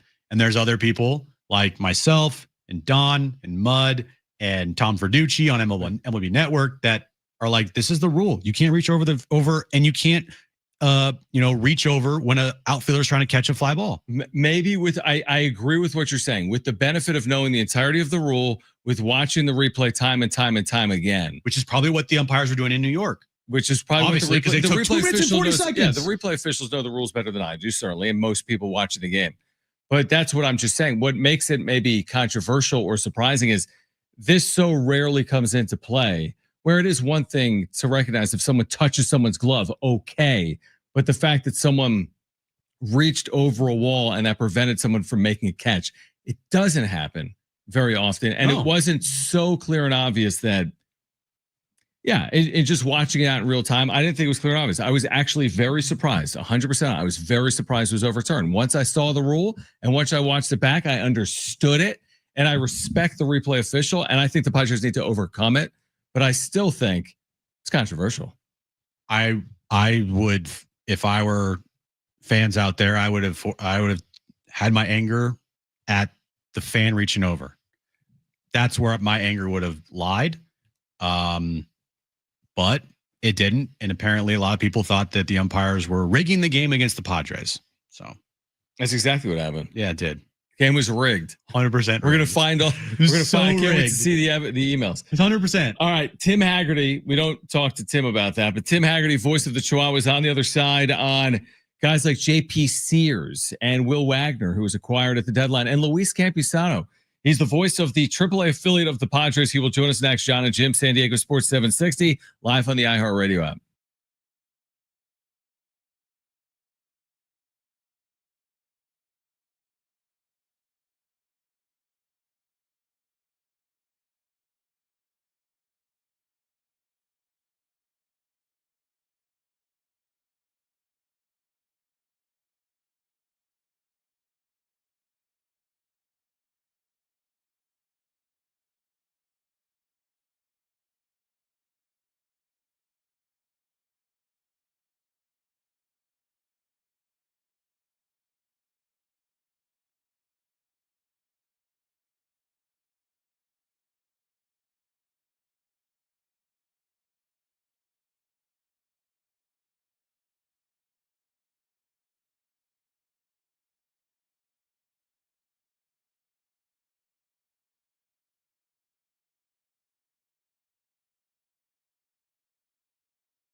All right, this update's brought to you by Rapid Radios. Padres and Giants, game 2 of their 4-game series tonight at Petco Park, 6:40 first pitch. Nick Pivetta on the mound for the Padres. NFL news of the day.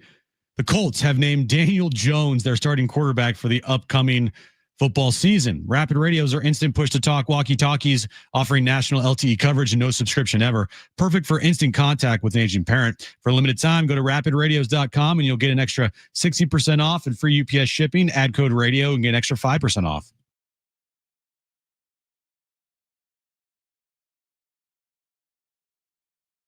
All right, John and Jim, San Diego Sports 760. We have Jim's back page coming up.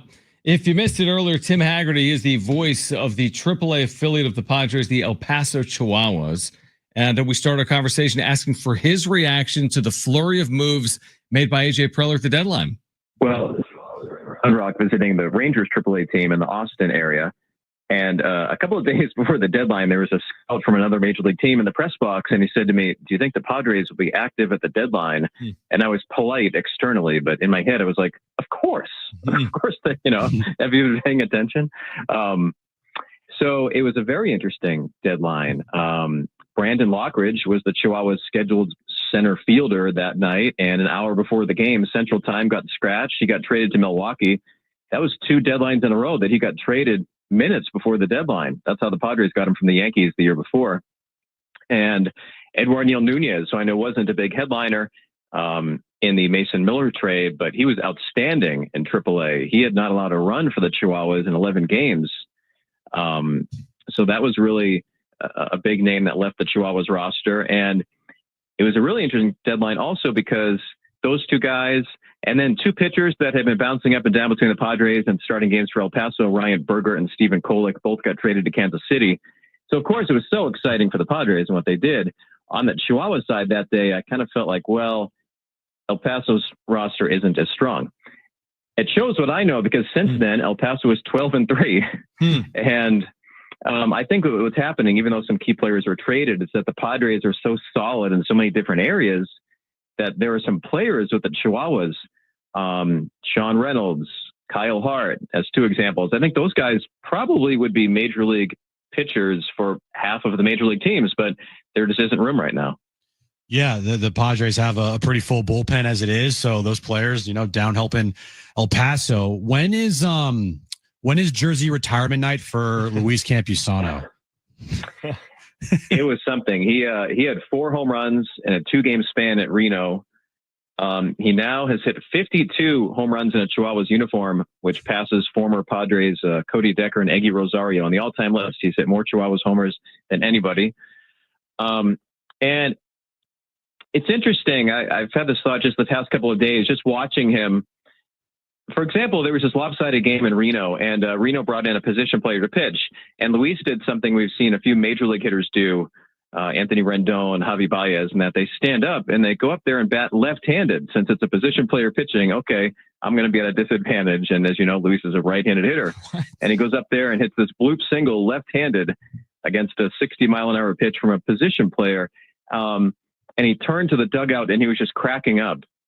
And just from where I sit, it just seems like a looser, happier player. And I think that might seem surprising to some Padres fans, but I think that a guy like him, there's so much anxiety going into the deadline, wondering what that's going to mean for him. Will he be called up? Will he be involved in a trade?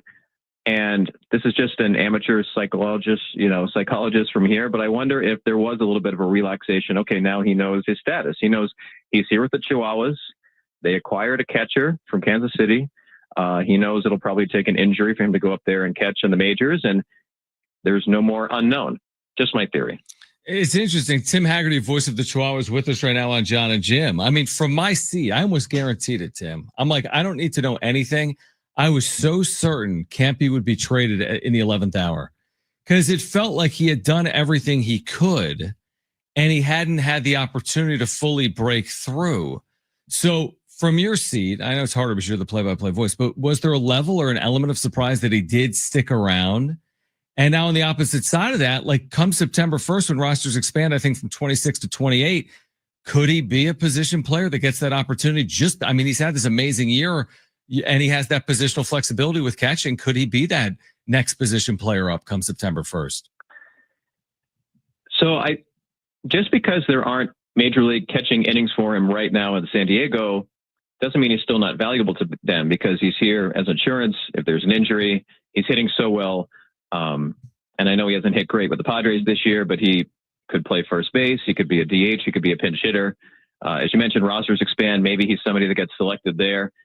So just because they get Fermin from Kansas City doesn't mean, and I know you weren't suggesting this, John, but doesn't mean you're just going to trade him for nothing. He still has value in your organization. But yeah, I would not have been surprised. I mean, covering the Padres AAA team, you can never be surprised with AJ Preller in charge if any of the players get traded. But I would not have been surprised if he was involved in a deal, because he is hitting so well. Manager Pete Zamora, who's known him since way back in 2019 in the California League, says Luis also has done a great job these last couple of years of separating his at-bats from catching. That, like a lot of young players, they begin thinking about things that happened in previous innings, but Pete felt that Luis has done a really good job of not doing that anymore. And you could argue on both sides here that he hasn't been given a full opportunity, or you could argue on the other side, like he's actually been given a pretty good opportunity with the Padres and he didn't stick there. Is there this argument that, this is not a knock, it's just kind of the reality sometimes in baseball is like some guys are just AAA players, they're not going to be an everyday major leaguer, but in AAA, it just feels like that kind of is where their sweet spot is. Could you maybe say that about Luis Campusano? I see what you mean, but I think if you look at the beginning of 24 and part of 23, I think for pretty long stretches, he did hit well as a major leaguer. Yeah. To your point, he hasn't done that for an entire major league season, but I think he's done it enough that I would think the Padres maybe still do have some confidence that he could do that. And I totally understand when I come on John and Jim, this comes up a lot, and I totally understand why. I mean, the other thing is, though, he's just 26. Late this season, he'll turn 27. He's still at an age that some major leaguers are still having some of their best seasons. It's not as if he's 30. As far as, next year, I don't know. He's hitting so well and has looked comfortable at first base. They have him playing first base at least once a week in El Paso.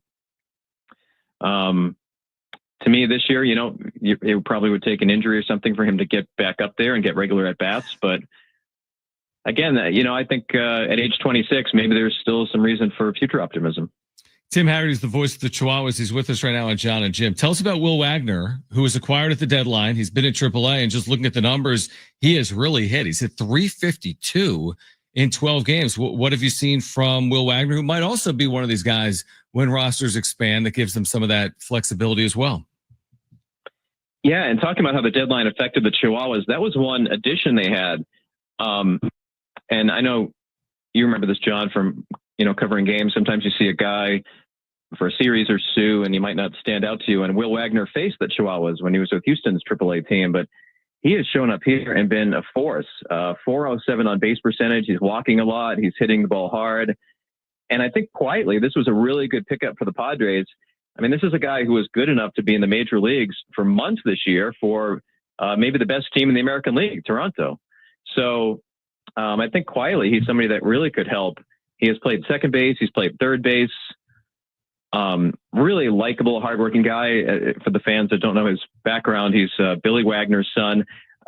Will, a couple of days before the deadline, was placed on the inactive list for a couple of days to go to Cooperstown and see his father give that great speech at the Hall of Fame. But seems like a really modest, hardworking player. And yeah, I wouldn't be surprised if he's somebody that ends up in a Padres uniform somehow soon. We just saw that JP Sears will be making a start tomorrow for the Padres in place of the injured Michael King. He made one start in El Paso, picked up a win, went 5 innings. What'd you see from him? Because his first start in a Padres uniform at the big league level wasn't that great. Well, that explains why he got scratched from his start Sunday in Reno. But that became a bullpen day for El Paso instead of Sears. And yet he was on the team bus. So I wondered, but yeah, now we find out why. He's starting a game for San Diego. But he was very good. He really located his pitches well, from what I'm told, would use the top part of the zone, the bottom part of the zone. Very good against both left-handed and right-handed hitters, and had a solid outing, allowed 2 runs in 5 innings. The Chihuahuas really had a great pitching series last week. As you guys mentioned, they won all 6 games in Reno in the 6-game schedule format in the minor leagues. It's pretty rare to get a sweep, and they pulled that off. So yeah, I could see maybe Sears in the final 5 weeks of the major league season being like a Ryan Bergert or a Stephen Kolek, where for now goes up when they need a fresh arm. Who knows how long he'll stick in the rotation? As you mentioned, Michael King placed on the injury list, so maybe he does stick a couple of turns there. But somebody with options that can still go up and down. Tim, this might be a dumb question, but I'm looking tonight. El Paso's in Sacramento, but Sacramento is housing the A's. Is Sacramento hosting every River Cats and A's game in 2025? And how can they even do that?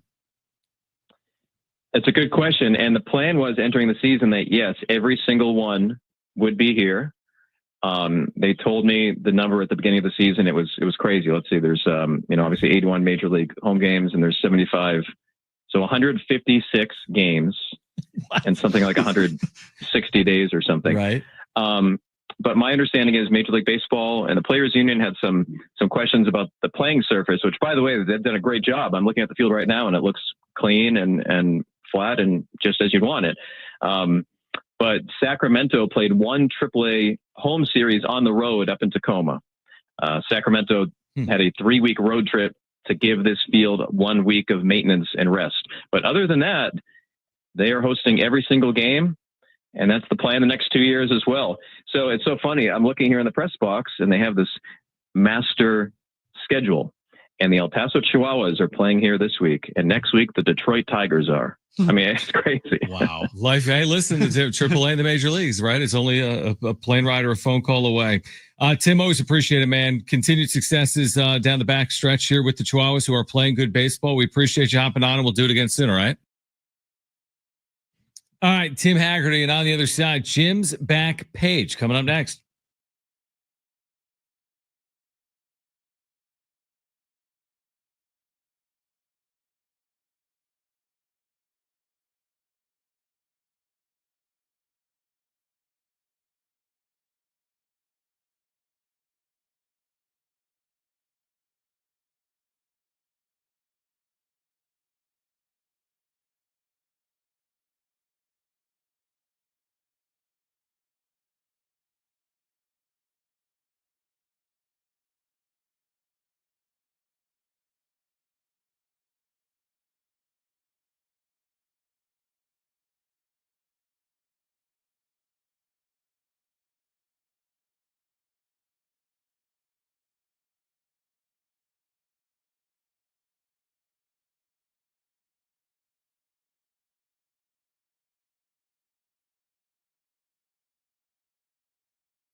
All right, wrap-up show tonight. Padres trying to snap this 4-game losing streak. Willie Adames, a scratch from the Giants lineup tonight. I don't think he was scratched. He was never in it. Okay, so Willie Adames not in the lineup. The players out of it for San Diego due to health are Jackson Merrill and Jay Cronenworth, by the way. Nick Pivetta on the mound tonight for San Diego. All right, we're up against it. Let's get to it.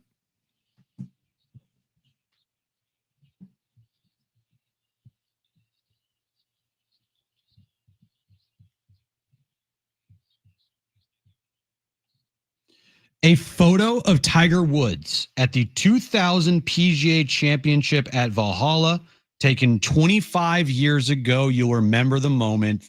It was when he walked in a putt. Here, I'll show you. Yeah. He's pointing. He's pointing. I love that. He's pointing the putt. It's one of the most iconic Tiger Woods moments. Yeah. So that photo, which was turned into a 2001 Upper Deck card, at a Gem Mint 10, went to an auction and sold for $75,000. So the perfect photo, so to speak, the Mint 10 photo sold for $75K? Yep. That seems like a lot of money. It is a lot of money. $75,000 for a Gem Mint 10 Tiger Woods. Iconic photo 25 years ago. Yeah. Interesting. Collector says that moments are the most important thing to collectors. This was one of the most iconic shots from the Tiger Slam back in 2000. Oh, wow. Okay. It's not like a crazy rare card, but I mean, a Gem Mint 10. $75K. Wow. $75,000. That's incredible. Okay. So there we go. Next up here, let me just pull this up here. We'll go to Subway. Where is it? Hold on. Stand by. All right. Subway is giving 40% off footlongs. All you got to do is use the code 40, FORTY. Subway is rolling out a major deal with 40% off footlong subs for a limited time from now until September 8th. Customers can enjoy big savings by ordering online or through the Subway app and entering the promo code 40, FORTY at checkout. The promotion, though, is available exclusively to members of the Subway's free MVP rewards program. If you want to sign up for that, you get $40% off a footlong sub at Subway. So 40% off meaning maybe what's the price of a sub these days? 8, 9? Like $10. 10. Okay, so maybe it goes down to like 6. Yeah. Okay, that's a good deal. I'll take that. They had the $5 thing going on for forever, did they not? $5 foot long. That was going on for a long time. But it was going on for a long time. But 40% off is a good deal. Yeah. But then they got sued because their subs weren't actually a foot long. Right. And they held the whole thing with Jared. And yeah, man, that guy had it made, dude. Doesn't have it made anymore. Is he in jail? Oh, yeah. For life? I think pretty much. Basically. Is it a deal with Subway? What happened? You know why he went to jail, right? It wasn't good. No. Was it bad? Very bad. It involved like children. But see, like, what are you doing, dude? You're making all this money just by pushing Subway. And you what are you doing? Yeah, it wasn't good. Was it good? Wasn't good. Finally, I'm gonna Google it. Should I? Not on a work computer. Is it on your computer? Jared Subway. Ooh. Yeah. Right. Oh. Yeah. It wasn't good. Wasn't good at all. What are you doing, Jared? Well, okay. Made companies think twice before they went to random ass people to make them, face of a company or a spokesperson. Good point. Finally, Uber, John, announced a couple months ago, I think it was actually last month, that they were introducing to their new platform, but their platform, a new feature for women. Okay. And the feature is that when requesting a Uber ride, if you're a woman, you can also request a woman driver. Because there has been moments over the last decade here where, women that have gone into Ubers have been murdered. Right. So you're saying there's been assaults. Oh, yeah. Like either, whatever. Right. You name it. Right. Exactly. And especially if you're a girl or, you don't want to be alone in a car with a random guy. I don't want to be alone in the car either with him. I don't want to be alone with a random guy either. I get it. But now, all you got to do is update your Uber app. It's when requesting a trip on demand, women riders will see an option called women drivers. If the wait time is longer than anticipated, they can always opt for another ride with a faster pickup. You can set a preference, so riders can set a preference for a woman driver in their app settings. While it's not guaranteed, turning on the woman preference increases your chances of being matched with a woman. Hold on, is that guaranteed though? Only if you set your preference and you don't request a woman driver on the first place. So if you set your preference to, I would prefer a woman driver. It's not a guarantee, but if you set it, you call for an Uber and you demand a woman driver, then you get one. Is this where the future is just self-driving? Because if you just had like the robot driving you around town, you're not going to be assaulted by the robot. Yeah, they'll find a problem with that too. It's true. It'll drive off. Women drivers will soon have the option to request trips with women riders, including during peak earning hours, like the evenings. Women drivers can simply toggle on the woman rider preference in their app settings. If they want to receive trip requests from all riders, they can turn the preference off at any time. I think this is really good. I think it's interesting. I think it's great. I like it a lot. What? I don't know. I have no opinion on it because I didn't think I'd be in this. I think, I mean, anything to make it safer. 100%. That's why I like this whole, again, I'm into the driverless thing. Mm-hmm. Like, just get in the vehicle and it says, we're taking you to Barnes & Noble. I like how John's all about driver safety, and his idea is to get in a car with no driver and no control. I think that's the future. I think that's the future. I really do. Didn't Kristen and Jones? Yeah, the Waymo thing. That's in Northern California. That thing's everywhere. I think it's coming to San Diego, right? I feel like it's in San Francisco and LA. The Waymo, and there's competitors to it, I think, as well. Okay, but yeah, it's interesting. I don't know if I'd want to go in a car with no Well, here's what I want. Here's what I want to be able to request. I want to be able to request someone else in my car that's like my enforcer.